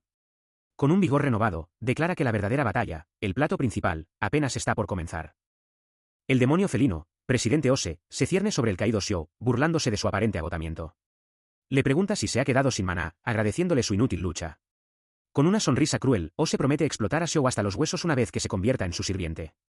Desde el suelo, Xiao le devuelve la mirada, con una expresión inflexible. En un repentino borrón de movimiento, Xiao se pone de pie, espada en mano. Desata un único tajo horizontal contra un enorme demonio con cabeza de toro que se encuentra cerca. La pura velocidad del ataque crea un anillo visible de aire desplazado. El demonio con cabeza de toro se queda helado, con una expresión de total confusión en su rostro, mientras el presidente Ose observa en silenciosa incredulidad. Xiao, ahora con un pequeño rasguño en la mejilla, explica con calma que el ataque fue simplemente un golpe de práctica y que no está usando nada de maná. El devastador resultado del golpe de práctica se hace evidente. El torso del demonio toro se desliza limpiamente de su parte inferior. Detrás de él, otro gran demonio es despachado de manera similar, con un enorme agujero abierto en su torso. El presidente Ose solo puede mirar, horrorizado, la carnicería instantánea. Mientras el demonio partido en dos se derrumba, lanza un último y agonizante grito, cuestionando cómo un demonio de alto rango como él pudo ser derrotado por un simple humano. Xiao observa la escena con una fría y distante satisfacción. Luego, dirige su atención al aterrorizado presidente Ose, que retrocede instintivamente. Xiao apunta su espada hacia adelante y comenta con frialdad que parece que la jaula que Ose había preparado no era para un humano, sino para el propio demonio. El presidente Ose suelta un chillido de puro miedo y retrocede torpemente, suplicando frenéticamente que Xiao no se acerque más mientras el joven da un paso deliberado hacia él. Xiao se detiene, levantando una mano para calmarlo. Le pide con calma a Ose que no grite, explicando con una sonrisa desconcertantemente amable que, por ciertas razones, los gritos son traumáticos para él. Simplemente le pide al demonio que guarde silencio. Su comportamiento amable se desvanece, reemplazado por una mirada aguda y penetrante. Inclinándose cerca del tembloroso demonio, Xiao hace una única y directa pregunta: ¿sabes algo sobre Elaine?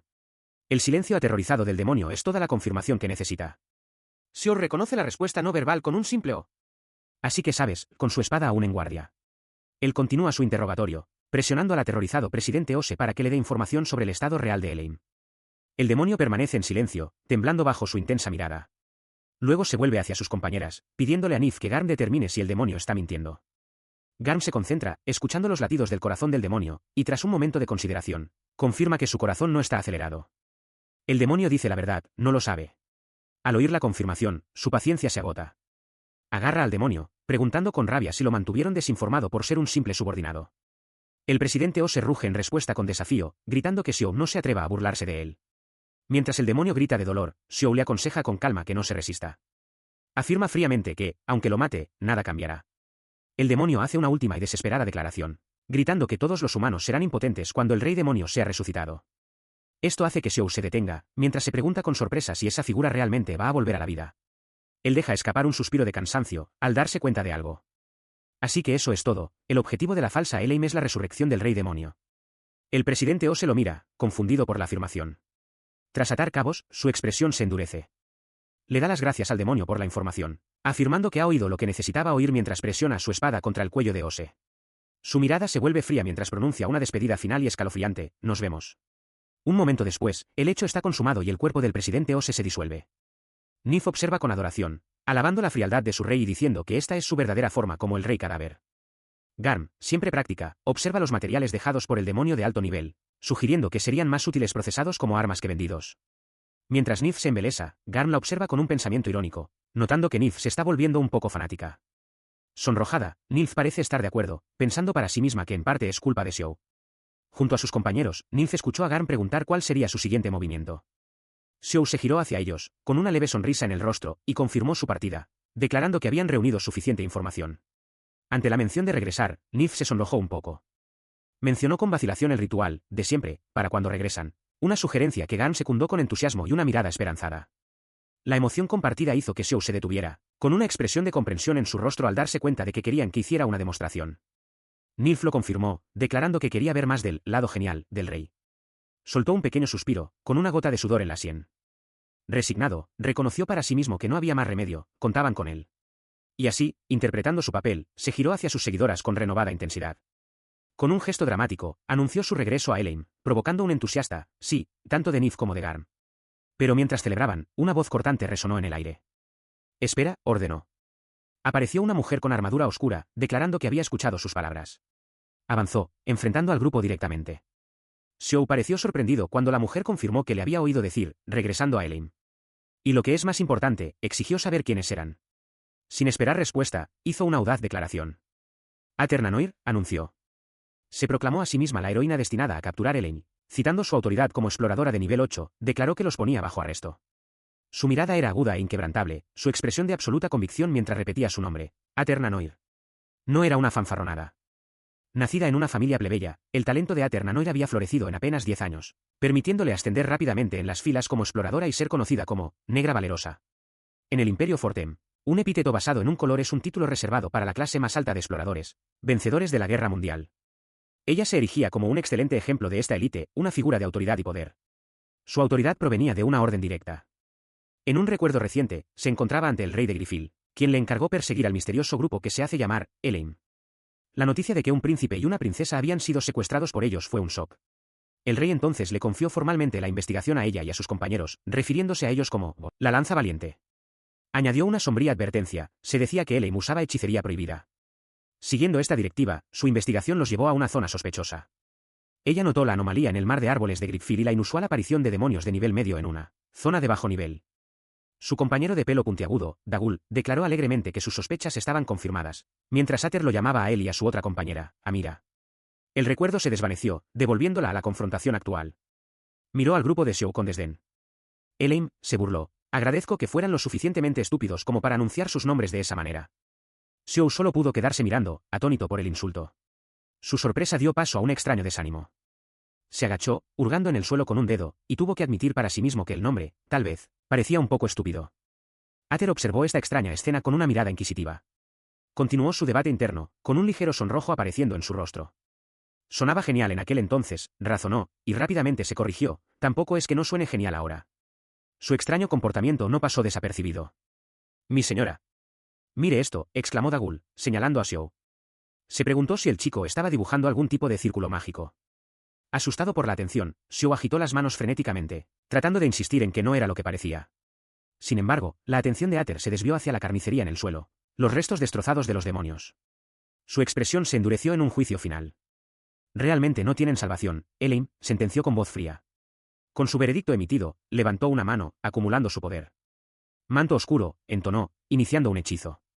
Detrás de ella, Amira y Dagul estaban listos mientras Xiao, al ver el ataque inminente, gritaba: no, espera. Ella desata su hechizo, magia de privación. Es un encantamiento simple pero increíblemente poderoso, diseñado para despojar a sus objetivos de sus 5 sentidos, dejándolos indefensos.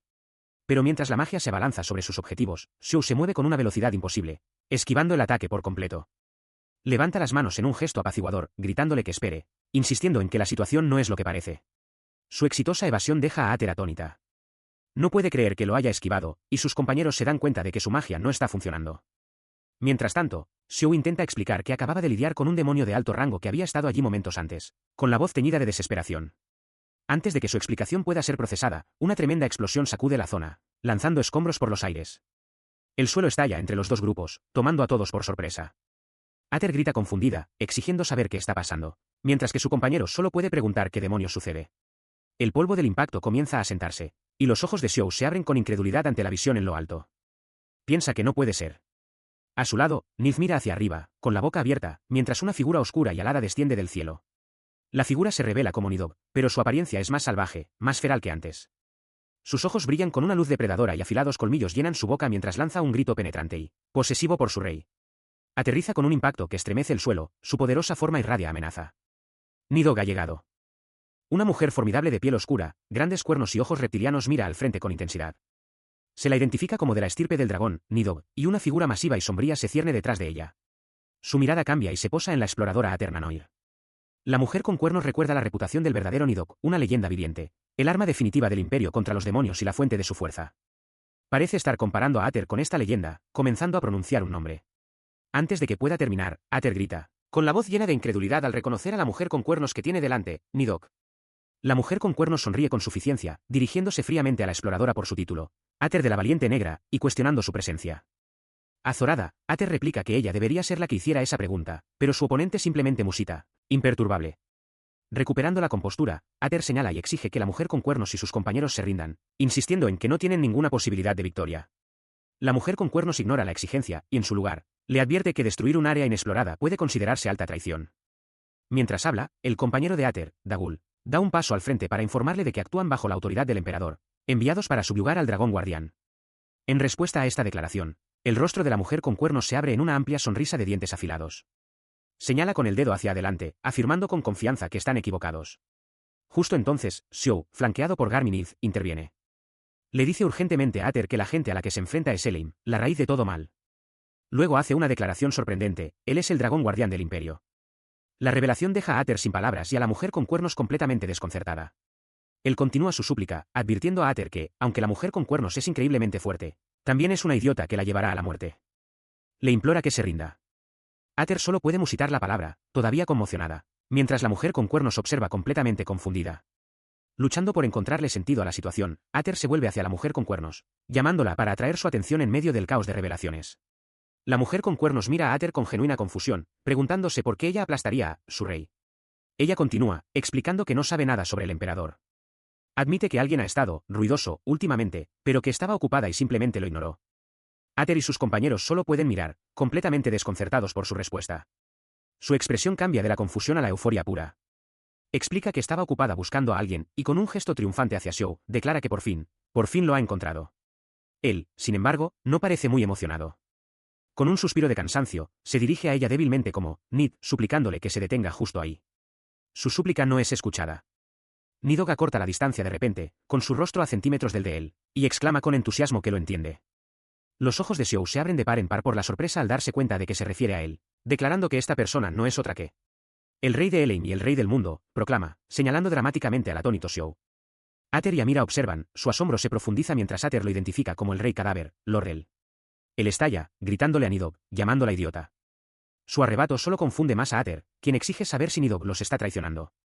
Nidhogg, atrapada entre los dos, parece completamente perdida, preguntándose en voz alta qué hizo mal esta vez.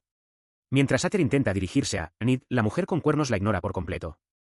Su atención está únicamente en Xiao, que ahora está con sus otros subordinados de Eleim, Nilf y Garm.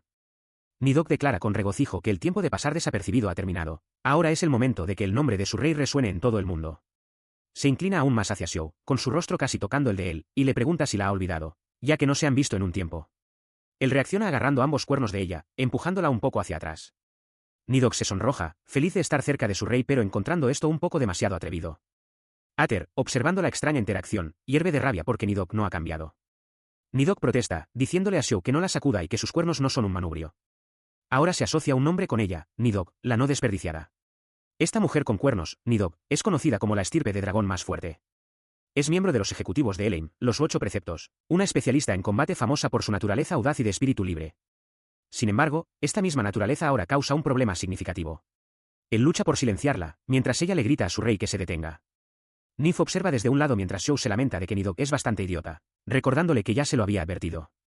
Sin inmutarse, Nidhogg parece dispuesta a revelar aún más, preguntando si debería nombrar la organización y a sus ejecutivos. Xiao, con una mirada de pura desesperación, le ruega que lo mantenga en secreto y no diga sus nombres. Su paciencia se agota mientras le pregunta qué está haciendo y si siquiera entiende la situación, llamándola dragón inútil. Nidhogg intenta protestar, insistiendo en que no fue así. Dando un paso al frente, Nif se dirige a Nidhogg con frío desdén, afirmando que siempre es así. Llama a Nidhogg un cáncer para la organización sin más mérito que el de luchar, reconociendo burlonamente la presencia de la autoproclamada mano derecha. Las dos mujeres están ahora cara a cara, su animosidad es palpable. Nidhogg le dice a Nif que se calle, insultándola con el apodo de tetas de vaca. Nif replica que esa línea es suya, llamando a Nidhogg tripas flácidas, y diciéndole que deje de actuar como una princesa consentida. Nidhogg reflexiona que el acoso debe ser un talento si se lleva al extremo. Mientras sus gritos aumentan, un exasperado Xiao finalmente interviene. Les grita a ambas que se detengan, declarando que hablarán cuando regresen. Garm observa, suplicándole a su rey que haga algo. Al instante, tanto Nidhogg como Nif cesan su discusión. Con las cabezas inclinadas en perfecta sincronía, afirman en voz baja su obediencia a su orden. Este cambio repentino deja a Ater completamente desconcertada. Tartamudea, preguntando quién demonios es esta gente. A su lado, un Xiao nervioso solo puede emitir un sonido ahogado, incapaz de dar una respuesta. La horrible verdad cae sobre Ater. Esta gente no solo sabe que formó una organización llamada Eleim, sino que también saben que se hace llamar el Rey Cadáver. La mortificación es tan intensa que siente que podría morir por ello, comparando el sudor frío en su espalda con el momento en que su hermana encontró su vergonzoso cuaderno chunibio, lleno de fantasías como la espada de la muerte Perséfone. Xiao se da cuenta de que, por mucho que intente explicar las complejas circunstancias, el grupo de Ater no lo entenderá. Concluye que, en ese caso, debe adoptar un enfoque diferente. Decide actuar, ignorando los rostros conmocionados de Ater y sus compañeros. Con sombría determinación, anuncia su identidad: mi nombre es Corpse King. Sus ojos se abren con incredulidad. Verdadero, balbucea. Xiao mira al grupo, confirmando su declaración: él es el rey del verdadero Eleim. Se dirige a ellos como mensajeros del Imperio Fortem, ordenándoles que transmitan su nombre a su emperador. Su expresión se retuerce de furia mientras ruge que el verdadero Eleim, liderado por él, el Corpse King, purgará ahora al falso Eleim, los fraudes cubiertos de engaño que han usurpado su nombre y cometido actos malvados por todo el mundo. Luego se vuelve hacia Nif, dirigiéndose a ella como un deludet, y le lanza una advertencia. Espera una decisión sabia de su parte, declarando que si su nombre es revelado a alguien que no sea el emperador, habrá una represalia apropiada. Ella afirma con un simple sí, mientras Ater grita que esperen, pero es demasiado tarde. En un destello de luz, Xiao y sus compañeros desaparecen. Amira mira conmocionada, dándose cuenta de que usaron magia espaciotemporal, un hechizo de teletransporte. Ahora comprende que claramente no son personas ordinarias. Las palabras resuenan en su mente. Una revelación impactante que se solidifica en una nueva y aterradora realidad, Corpse King. El verdadero Eleim. Mientras ella permanece paralizada, Dagul pregunta con urgencia qué deben hacer con el bosque Gripfil o con el grupo que acaban de dejar ir. Con un fuerte pisotón, Ater declara que regresan al Imperio, afirmando que lo informará todo junto.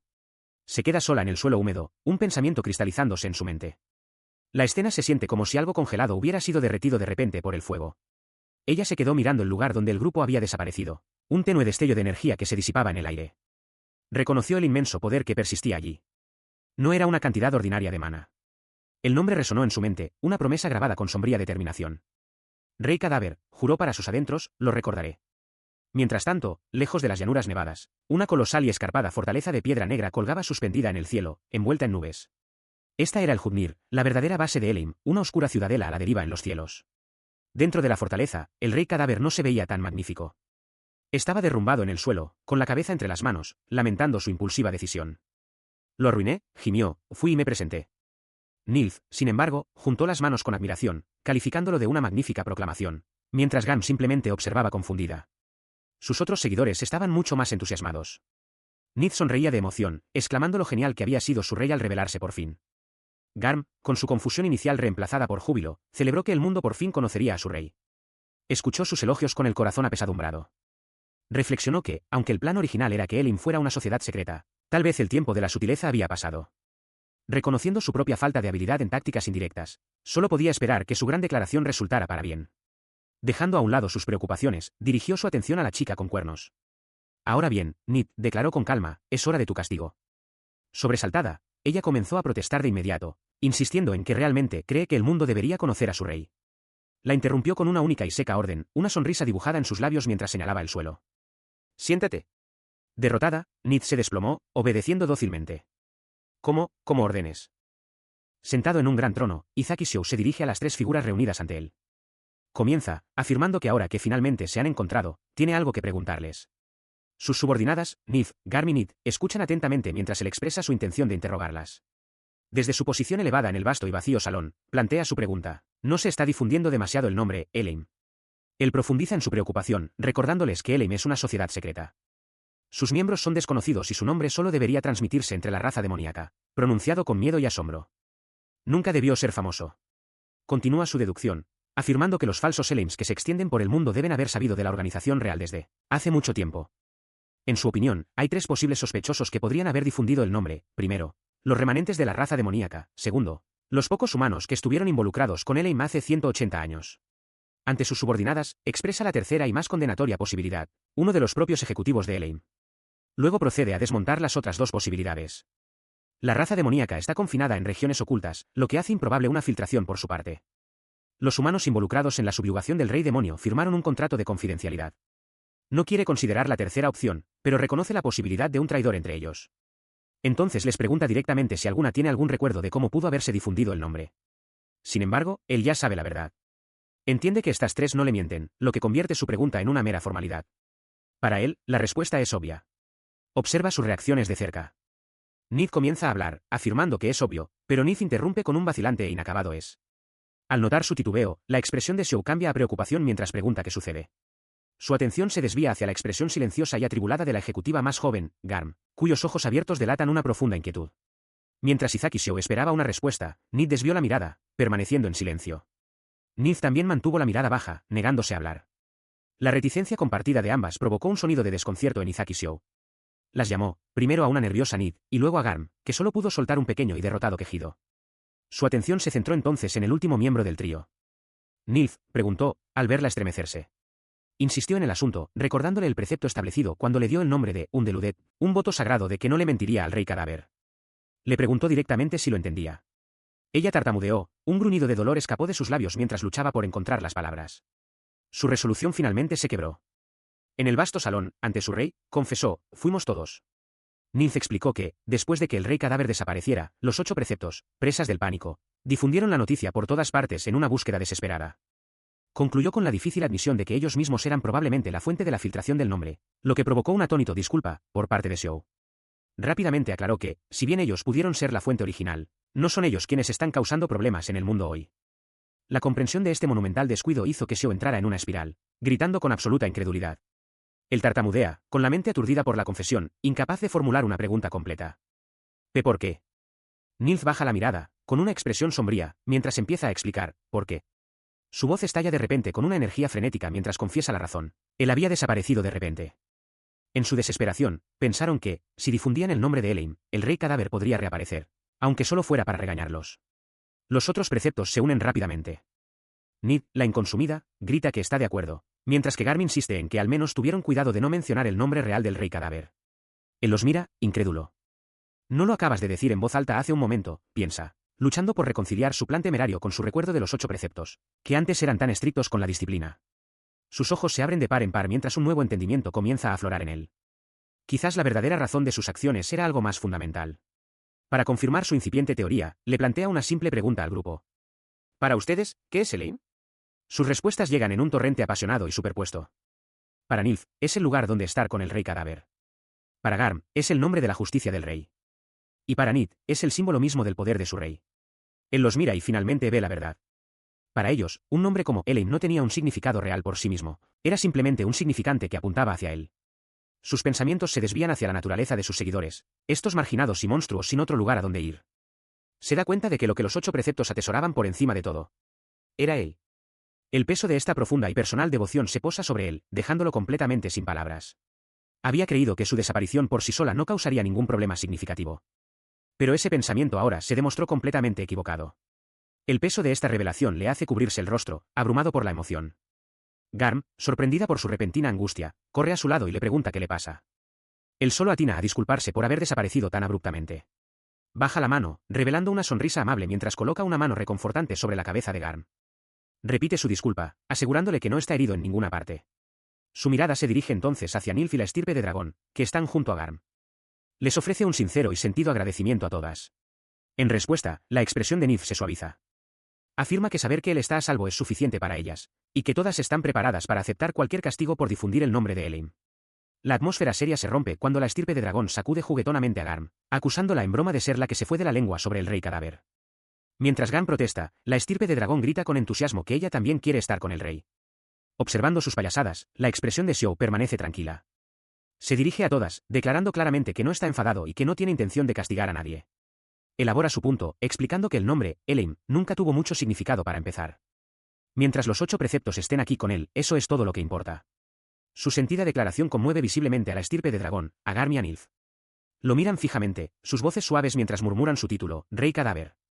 Sin embargo, la estirpe de dragón malinterpreta por completo su sentimiento, preguntando con entusiasmo si quiere aparearse con Garm y declarando que ella también lo quiere. Nilf, recordando sus palabras anteriores, pregunta directamente si ella es su esposa principal, dejando a Xiao con una expresión de absoluto agotamiento por el giro de los acontecimientos. Se lleva una mano a la frente, agotado por el malentendido. Aclara que sus palabras fueron tergiversadas y le dice a Nid que deje de hablar. Recuperando la compostura, establece su próximo objetivo, reunir a los miembros masculinos de los 8 preceptos. Con su nueva misión declarada, anuncia que su primer destino es encontrarse con el conocido como el no imbuido. La escena cambia a un gran salón ornamentado y vacío, su aparente destino. Mientras sus compañeros reaccionan con entusiasmo, Xiao reflexiona para sus adentros. No conoce la identidad ni el objetivo de la falsa Eleim, pero al mirar a Nilf, Garm y Nid, se siente seguro de que podrán manejar lo que venga. Decide tomarse las cosas con calma. El foco se traslada a la ciudad de acero, Gagiel, un extenso asentamiento enclavado a los pies de la masiva mina Veinos. Este lugar es conocido como la Tierra Sagrada de la Herrería, un centro donde se reúnen y forjan todo tipo de materiales demoníacos. Dentro de un taller, un joven aventurero con distintivas marcas en las mejillas hace una audaz petición a un herrero de aspecto cansado. Quiere que el legendario dios de la herrería, Gurba, le fabrique un arma. El aventurero presenta un pesado saco de dinero, pero el herrero se niega rotundamente y le dice que se rinda. El herrero explica que la clientela de Gurba consiste únicamente en la realeza, familias de archiduques, nobles de alto rango y aventureros de primer nivel, gente que sostiene el núcleo mismo del mundo. Despacha al joven, afirmando que tanto su dinero como su fama no son ni de lejos suficientes. Mientras se da la explicación, se muestra al verdadero dios de la herrería. Desde atrás, se ve la inmensa y musculosa figura de Gurba, con su largo cabello recogido mientras se sienta ante su forja, una figura de inmenso poder y concentración. Frustrado, el joven aventurero aprieta el puño, jurando que algún día se hará un nombre. Picado por la curiosidad, le pregunta al herrero si Gurba es un miembro de la raza divina, ya que ha oído que el artesano tiene más de 300 años. El herrero niega con la cabeza, corrigiendo la suposición del aventurero. Revela que Gurba es, de hecho, humano. Su longevidad y destreza no se deben a sangre divina, sino a su extraordinaria capacidad de maná. Hace una pausa, tocándose la barbilla pensativamente mientras considera el otro factor contribuyente. Añade que el poder de Gurba también proviene de una obsesión. Un noble corpulento con un peinado elaborado sostiene una espada finamente elaborada, dirigiéndose esperanzado a Lord Gurba sobre este intento en particular. Su esperanza es aplastada de inmediato. Gurba se da la vuelta, despidiendo al hombre con un seco, lárgate, declarando que no tiene nada que decirle. Mientras el noble se retira apresuradamente, el asistente de Gurba señala que él era el último pretendiente. El rostro del maestro herrero es una máscara de cansada decepción. Reflexiona internamente sobre la última persona que fue realmente capaz de blandir el equipo que había forjado, con su propia alma. Se encuentra solo en su banco de trabajo, mirando a lo lejos. Una profunda melancolía se apodera de él mientras se pregunta si volverá a presenciar cómo sus creaciones cobran vida de verdad. Mientras tanto, en una plaza pública, una magnífica espada yace incrustada en un pedestal de piedra, un testimonio de su artesanía. Los espectadores murmuran entre sí, preguntándose si esta es realmente la legendaria hoja que el dios de la herrería forjó con esmero. El desafío ha convertido la ciudad en un centro bullicioso. Un hombre local levanta su copa, celebrando el próspero negocio mientras los aventureros pululan por la zona. Un joven vendedor confirma la excelente afluencia de clientes, explicando el origen de la emoción. Al parecer, Gurba ha declarado que quien logre sacar la espada de la piedra recibirá el derecho a heredar su esencia. Mientras habla, una distinguida joven de mirada decidida llega a la escena. El vendedor la saluda respetuosamente como Lady Irena, atribuyéndole el excelente estado del comercio. Ella acusa recibo de su informe con una simple instrucción de que siga con el buen trabajo, lo que él acepta de buen grado. Su presencia llama la atención, y un transeúnte entre la multitud pregunta en voz baja por su identidad. El vendedor explica que es Lady Irena, la hija del señor de la ciudad. Añade en voz baja que, como el gobernador supuestamente ha perdido la cabeza, ella ha asumido el papel de señora en funciones. Expresa su preocupación, señalando que la carga de gobernar la ciudad comercial de Gagiel, especialmente durante una mala cosecha, es inmensa para alguien tan joven. Ajena a las preocupaciones susurradas, la expresión de Lady Irena se endurece con resolución. Reconoce internamente la grave situación, con sus pensamientos claros, ya lo sabe todo. Su mano se cierra en un puño apretado mientras se arma de valor, dándose cuenta de que debe actuar. El foco se aleja de la ciudad de Gagiel. En otro lugar, contra un paisaje desolado, Izaki Shou permanece de pie con una mirada sombría y decidida. No está solo, sus compañeros de Eleim están con él. El rostro de Nilf es una máscara de fría observación. La joven Garm parece tener los ojos muy abiertos y estar preocupada, mientras que la Dragon King con cuernos observa con una sonrisa de confianza. A lo lejos, sus miradas están fijas en un espectáculo aterrador, una explosión colosal que florece en una nube de hongo, señal de un evento de inmensa destrucción. La nieve cae suavemente a través del aire gélido. Junto a Nilf, la joven Garm se estremece y observa que todo el bosque a su alrededor está congelado. El frío cortante despierta un recuerdo en Nilf, recordándole días ya pasados. Garm, sin embargo, se mantiene centrada en el presente, siguiendo un rastro. Declara que el aroma del rey viene de esa dirección e insta a Nilf a que la siga. Mientras avanzan, la mente de Nilf viaja en el tiempo. Recuerda que la primera vez que conoció al rey de los cadáveres también fue en un día frío y nevado, igual que este. El recuerdo se afianza, transportándola de vuelta a un bosque desolado y cubierto de nieve, donde una pequeña y solitaria figura de largo cabello claro deambula sola.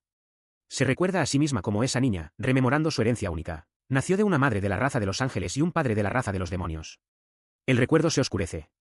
Recuerda haberse enterado de la ejecución de su padre, y poco después, su madre la abandonó, marchándose sin mirar atrás. Sola y hambrienta, la joven Nilf consideró intentar llegar a una ciudad. Pero la idea de la ciudad trajo imágenes de hombres lascivos y un destino terrible. Sabía que, aunque encontrara un lugar al que pertenecer, sería atrapada y profanada. Con un escalofrío, rechazó la idea, dándose cuenta de que si iba a un lugar así, nunca podría regresar. Las últimas palabras de su madre resonaron en su mente, lo siento. Pero la joven Nilf, con el rostro surcado de lágrimas, no sintió ningún consuelo. No necesitaba esas palabras, necesitaba a su madre. Abrumada por la desesperación, sus pequeños pies tropezaron y cayó con fuerza en la nieve. Todo lo que siempre había querido era que su madre estuviera con ella. Yaciendo rota en el suelo helado, susurró una última y desesperada súplica al bosque vacío, pidiendo que alguien, la salvara. Justo entonces, una figura alta y encapuchada emergió de entre los árboles, deteniéndose ante ella. Ella despierta de repente dentro de una cueva oscura, y sus ojos se posan en una figura encapuchada sentada ante una pequeña fogata. Él le pregunta si está despierta. Confundida, se incorpora y cuestiona al extraño, exigiendo saber quién es y por qué está allí. Él le explica que tuvo suerte. Estaba haciendo su entrenamiento habitual cuando encontró unas huellas en la nieve, y señala que si hubiera tardado un poco más, la tormenta habría borrado todo rastro de ella. Ella desestima su explicación como irrelevante. La razón por la que la encontró no importa, exige saber qué pretende hacer con ella. Él considera su pregunta y luego afirma que encontrar a una niña moribunda y abandonarla a su suerte pesaría demasiado en su conciencia. Eso es todo. Luego le sugiere que se acerque al fuego si tiene frío, insistiendo en que no tiene nada que ver con ella personalmente. A pesar de sus palabras, un pensamiento desesperado cruza su mente. Debe matar a este hombre antes de desplomarse. Es un pensamiento que ha tenido muchas veces antes, pero siente que este hombre es diferente. Mientras lidia con este conflicto interno, el hombre empieza a hablar, su voz titubea al comenzar a decir, estoy. La palabra no dicha queda suspendida en el aire. La revelación la golpea con una claridad asombrosa, él le tiene miedo. Él anuncia con cautela su intención de tocarle el hombro, lo que la hace retroceder con un grito. En ese momento, ella declara con repentina convicción, puedo ver el futuro. Sus ojos arden con una intensidad aterradora mientras le entrega una escalofriante profecía al hombre conmocionado. En 5 segundos, tu vida llegará a su fin y morirás aquí. Él la miraba fijamente, la profecía de la niña sobre su muerte aún resonando en su mente.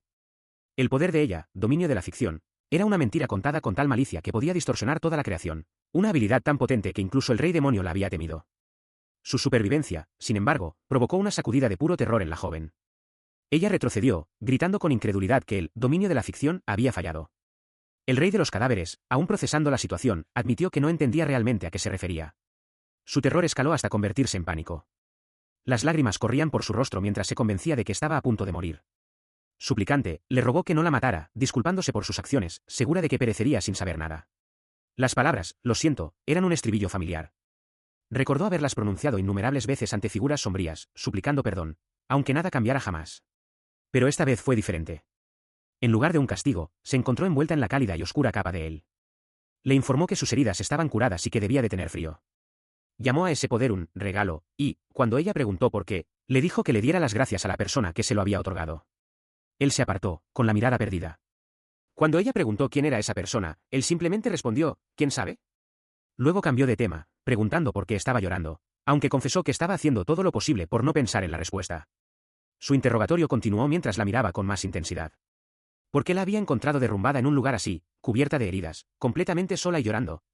Después de un momento, pareció llegar a una conclusión. Ya veo, dijo, reconociendo que la soledad de él y la de ella eran diferentes. Luego se presentó como Xiao, y mientras le pedía su historia, declaró que no tenía intención de acercarse a ella. Su vacilación nacía de una amarga experiencia. Sabía que acercarse a alguien significaba abrirse a la posibilidad de ser traicionado de nuevo. Era un riesgo, pensó, que no debería correr. Mientras se recupera, Nif se pregunta por qué se siente tan en paz. Concluye que es porque nunca tuvo un nombre, ya que fue abandonada poco después de nacer. Sus pensamientos la transportan a un recuerdo junto a una fogata. Xiao le había preguntado si estaría bien que le diera un nombre por el cual llamarla. Ella simplemente había respondido, haz lo que quieras. Él entonces le sugirió un nombre en medio de los áridos árboles nevados. ¿Qué te parece? Nilf. El recuerdo se desvanece cuando una voz pronuncia su nombre, Xiao. Abre los ojos y ve a Nilf velando por él mientras yace en la cama. Ella le pregunta en voz baja si su soledad se ha aliviado desde que se conocieron. Su pregunta queda suspendida en el aire, y ella se turba de inmediato, desviando la mirada como si se arrepintiera de sus palabras. Mientras lo contempla, sus pensamientos internos revelan la verdad, durante casi 200 años. Desde el día en que él la encontró, sus sentimientos por él no han hecho más que fortalecerse. Se inclina más cerca, con una sonrisa amable formándose mientras pronuncia su nombre de nuevo. Xiao. Bienvenido a casa. Añade que, aunque sea solo por ahora, por fin puede decir esas palabras que normalmente no puede. Tras haberse teletransportado con éxito a la ciudad de acero de Gagiel, el rey cadáver, Xiao, se enfrenta de inmediato a una realidad terrible y mundana. Mientras Nilf lo observa con preocupación, él grita de frustración, admitiendo que no tiene dinero. Su subordinada, Nid, ofrece de inmediato una solución destructiva, presumiendo de que podría destruir una ciudad de este tamaño en un solo día. Xiao descarta la idea, diciéndole que no es necesario. Al mismo tiempo, Garm tira de su capa, quejándose de que tiene hambre, a lo que él solo puede disculparse. Reflexiona internamente sobre su dilema. Sus seguidores son talentosos en sus propias áreas específicas y violentas, pero no tienen ni idea de cómo funciona la sociedad normal. A su lado, Nilf lo mira con una expresión inquisitiva, percibiendo sus pensamientos atribulados. Continuando su contemplación, Xiao se pregunta en voz alta si debería convertirse en un explorador para ganar dinero en Gagiel. Nilf está de acuerdo en que parece una forma apropiada de ganar dinero rápidamente, pero su tono sugiere una reserva. Desde las sombras, otro subordinado comenta que los hombres suelen ser los buenos en ese tipo de cosas. El esquelético Unslagin se hace eco de ese pensamiento, reflexionando que el riesgo de mostrar su verdadero rostro es demasiado alto. Por otro lado, razona, llevar una máscara solo lo haría parecer aún más sospechoso. Ante esto, la expresión de Nilf se ilumina con reconocimiento. Exclama que ese es el destino de los que viven en las sombras, recordando una frase que el propio rey cadáver solía decir todo el tiempo. Sus palabras llevan a Xiao a considerar otra opción. Supone que no tiene más remedio que depender de Gurba para el dinero, ya que su clase de producción lo haría especialmente bueno para los negocios. Luego, le confirma a Nilf con timidez que es posible que haya dicho esa frase en el pasado. Al escuchar este intercambio, el entusiasmo de Nid se enciende. Con una sonrisa de dientes afilados, declara que su rey debería dejarle todo a ella. Al fondo, Xiao observa con cansancio, ya temiendo las consecuencias de depender por completo de sus subordinados. El caos se intensifica cuando Garm comienza a gritar que, como la dragona guardiana del imperio, puede conseguir todo el dinero que quiera con solo hablar. Abrumado, Xiao se tapa los oídos y le grita a la dragona inútil que se calle. Tras su arrebato, Nif se vuelve hacia Garm con una expresión severa y exasperada. Le recuerda bruscamente que actualmente es una enemiga del reino sagrado, cuestionando si la niña puede siquiera comprender la peligrosa situación en la que se encuentran todos. Ella mira fijamente a la mujer con cuernos, Nid, diciéndole que deje de mugir. Mientras las dos intercambian insultos, Xiao se interpone entre ellas, instándolas con calma a que dejen de pelear. Luego se dirige a Nid, cuya gran forma dracónica es demasiado llamativa. Le ordena que se encoja y se suba a su hombro, advirtiéndole que su verdadera forma causará un alboroto. Mientras Nid obedece, Garm interviene, preguntando por qué sus compañeras actúan de forma tan patética frente a su rey. Xiao simplemente observa, comentando, ahí lo tienes. Su mirada se desplaza hacia su destino, la ciudad de Gagiel, enclavada en un valle y ensombrecida por un árbol antiguo e imposiblemente grande cuya copa se extiende como una nube oscura. Para evitar atraer atención no deseada, el grupo se pone capas con capucha y se acerca a la puerta principal de la ciudad, una robusta fortaleza de piedra. En la puerta, un guardia les hace señas para que pasen sin darles importancia. El trato displicente enfurece a Garm, que cuestiona por qué se le está dando órdenes al rey. Xiao la calla rápidamente, instándola a guardar silencio. Una vez dentro de las murallas de la ciudad, su vista es dominada por el colosal árbol, cuyas nudosas y antiguas ramas se elevan hacia el cielo. Él contempla su inmensa forma, con una leve expresión de nostalgia en su rostro. Comenta para sí mismo que ha crecido mucho más desde la última vez que lo vio, reflexionando que 180 años es tiempo suficiente para que cualquier cosa crezca. Mientras caminan por las bulliciosas calles, Nif se vuelve hacia Xiao. Le explica que el árbol ahora es conocido como el Gran Árbol de Gagiel, elogiado como un símbolo y un bien cultural, una atracción turística. Garm, con los ojos muy abiertos por la emoción, pregunta si este es el mismo árbol que él plantó. Él lo confirma con una expresión de cansancio, aclarando que, en lugar de plantarlo con cuidado, más o menos simplemente lo descartó allí hace mucho tiempo. Recordó la historia de este lugar. Gagiel fue una vez un bastión de demonios, donde se enterró el retoño de un árbol divino que adoraban. Pero nunca esperó que resultara así. Al contemplar el colosal árbol, emitió un quedo sonido de reflexión. Mientras él miraba fijamente, Nif preguntó si deberían echar un vistazo más de cerca, ofreciéndose a ser llamada si era necesario. Antes de que pudiera responder, un amable hombre local lo llamó, dirigiéndose al joven de la capucha. El hombre entrecerró los ojos y preguntó si Xiao era, por casualidad, un desafiante. Al ver la falta de reconocimiento de Xiao, el hombre simplemente le restó importancia y repitió su pregunta. El hombre entonces señaló hacia la base del gran árbol, declarando, es aquello de allí. La mirada de Xiao lo siguió, posándose en una magnífica espada clavada profundamente en el tronco del árbol. Un guardia cercano intervino, y juntos, explicaron que era una espada maestra, clavada en el árbol por el artesano real y dios de la forja, Gurba, en persona. La revelación de que alguien había clavado una espada en su árbol, convirtiéndolo en una atracción turística, dejó a Xiao completamente horrorizado. Su mente se aceleró con las implicaciones. Murmuró para sí mismo, preguntándose sobre la enorme multa por tal acto y qué pasaría si se descubriera su asociación con Gurba. Mientras Nid cuestionaba sus pensamientos, el hombre local también le preguntó sobre qué estaba murmurando. Nid, sin embargo, lo entendió de inmediato. Explicó que, conociendo al excéntrico anciano, Gurba probablemente se enfureció cuando el rey, Xiao, desapareció de repente y clavó su propia espada en el árbol que él había plantado. La comprensión de que esto era un acto de despecho personal provocó una oleada de furia en el rostro de Xiao. Se volvió hacia el hombre local, con la ira a flor de piel, y pidió una aclaración sobre lo que significaba ser un desafiante. El hombre explicó que el desafío era simple, sacar la espada del árbol. El hombre continuó, afirmando que muchas personas lo han intentado, pero la espada se niega a moverse. El propio Gurba había declarado que si alguien podía sacar la espada, se la otorgaría. Él observó a la multitud reunida, comprendiendo por fin. El desafío de la espada era la razón por la que tantos exploradores se habían congregado en este lugar. El guía bigotudo a su lado añadió que también había muchos mercaderes presentes, cuyo plan era comprarle la espada a quien lograra sacarla. Xiao absorbió esta nueva información mientras el guía continuaba, explicando que se estaba extendiendo un rumor. Un grupo del santo reino de Grifil estaba en camino, y algunos creían que podrían tener éxito. Por eso tantos se habían reunido ahora, viéndolo como su última oportunidad.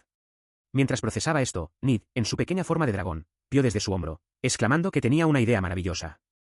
Una pequeña sonrisa se dibujó en los labios de Xiao mientras respondía que él probablemente también tenía una.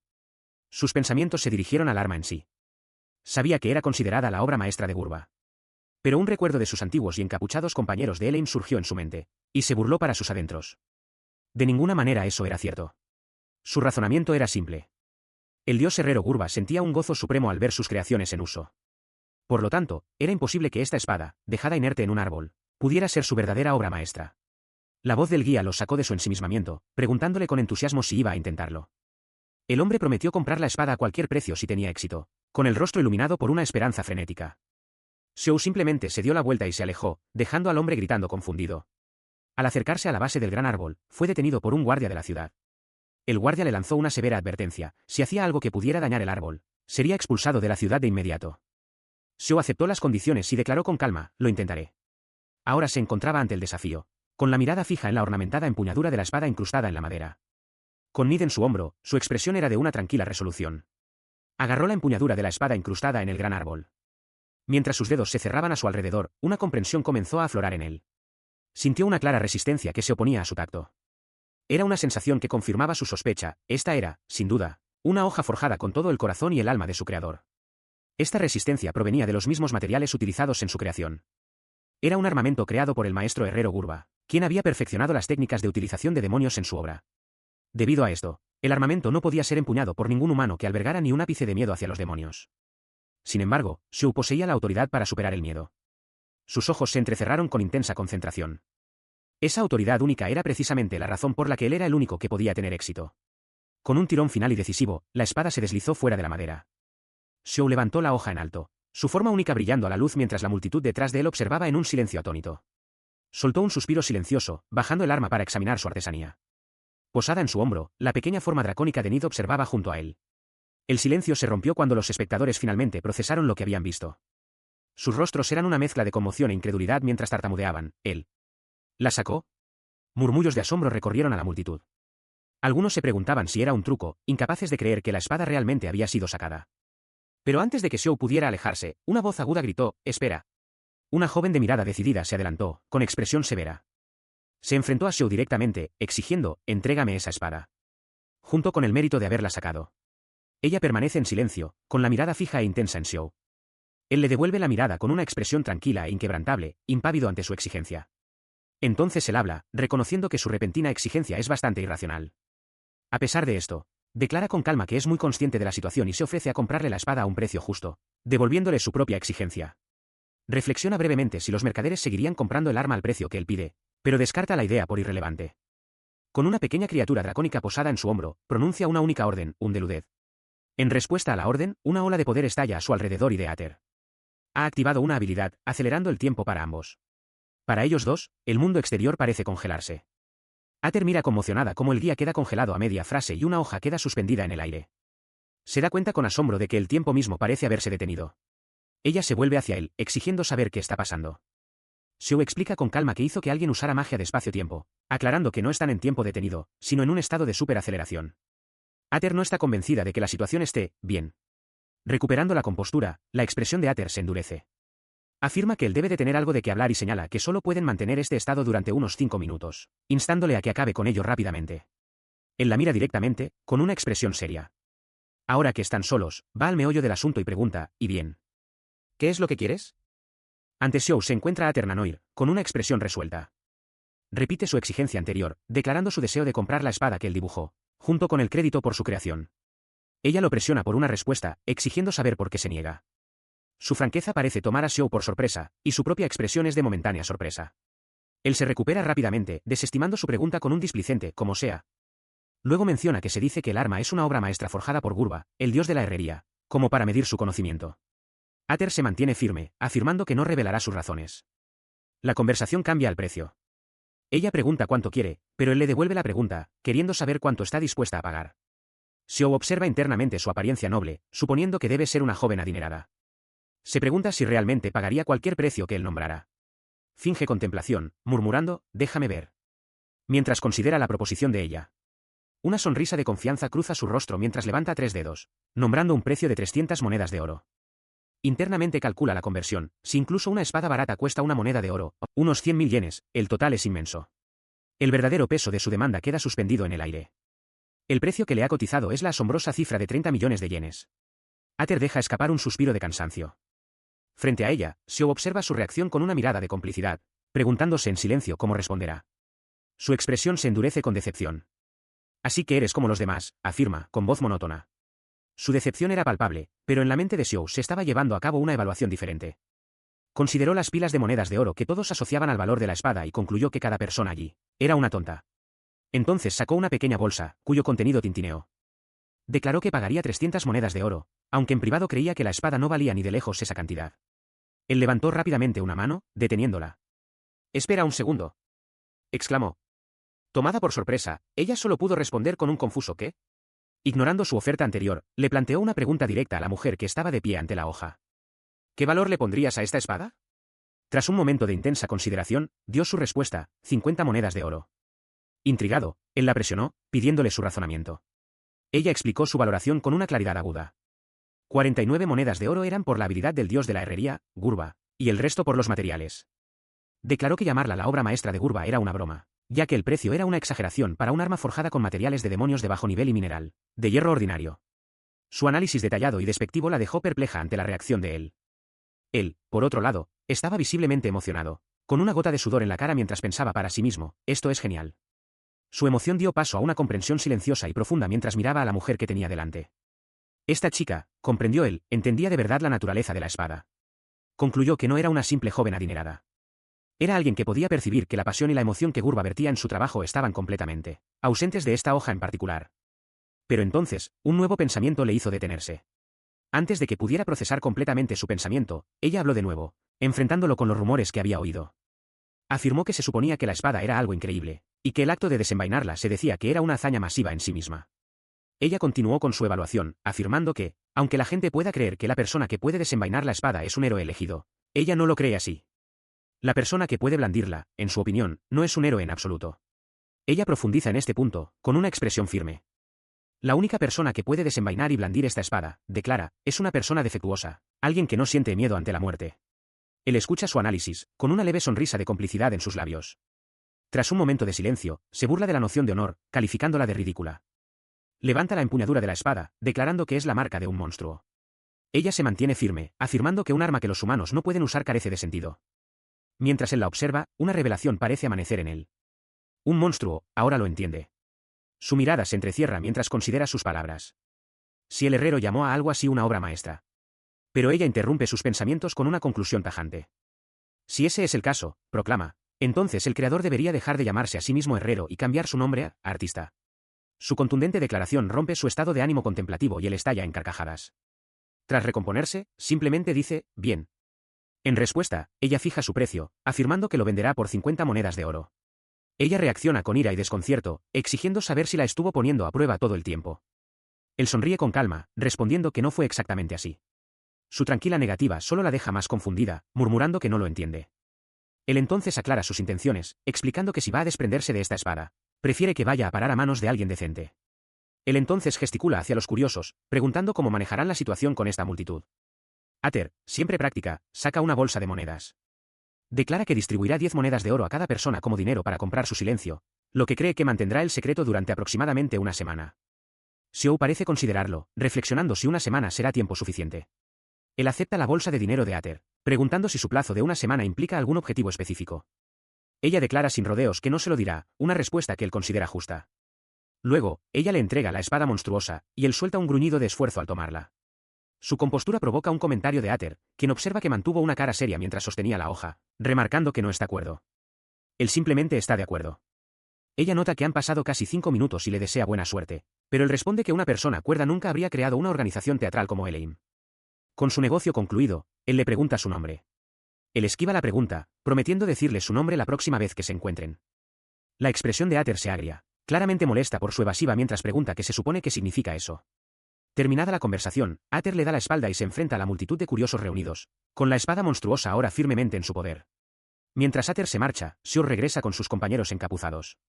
Nilf, con el rostro parcialmente oculto por la capucha, cuestiona su decisión, preguntándole si está seguro de esto. Él la tranquiliza, diciendo que está bien, especialmente tratándose de ella. Se sube la capucha, con una sonrisa en el rostro mientras reflexiona sobre el encuentro. Les dice que fue una gran experiencia, explicando que sintió una chispa de potencial, igual que cuando los conoció a ellos por primera vez. Su buen humor es interrumpido por el sonido de Nif chasqueando la lengua en señal de desaprobación. Él se vuelve hacia ella, preguntándole la razón, pero ella responde secamente que no es nada, aunque su expresión muestra claramente su disgusto. Mientras tanto, Garm los observa con una expresión alegre en su rostro. Le comenta feliz a la pequeña criatura dragón que el rey parece contento, añadiendo que ha pasado un tiempo desde que estaba de tan buen humor. Nilf le pregunta entonces si estuvo bien no decirle su nombre a la mujer. Él admite su curiosidad, pero explica que seguirla sería una distracción de su objetivo principal. Añade con confianza que, si el destino lo permite, seguramente se volverán a encontrar. Él continúa, afirmando que sintió como si acabara de descubrir un diamante en bruto. Al decir esto, Nilf se da cuenta con una sacudida de que él encontró a la mujer similar a cierta persona.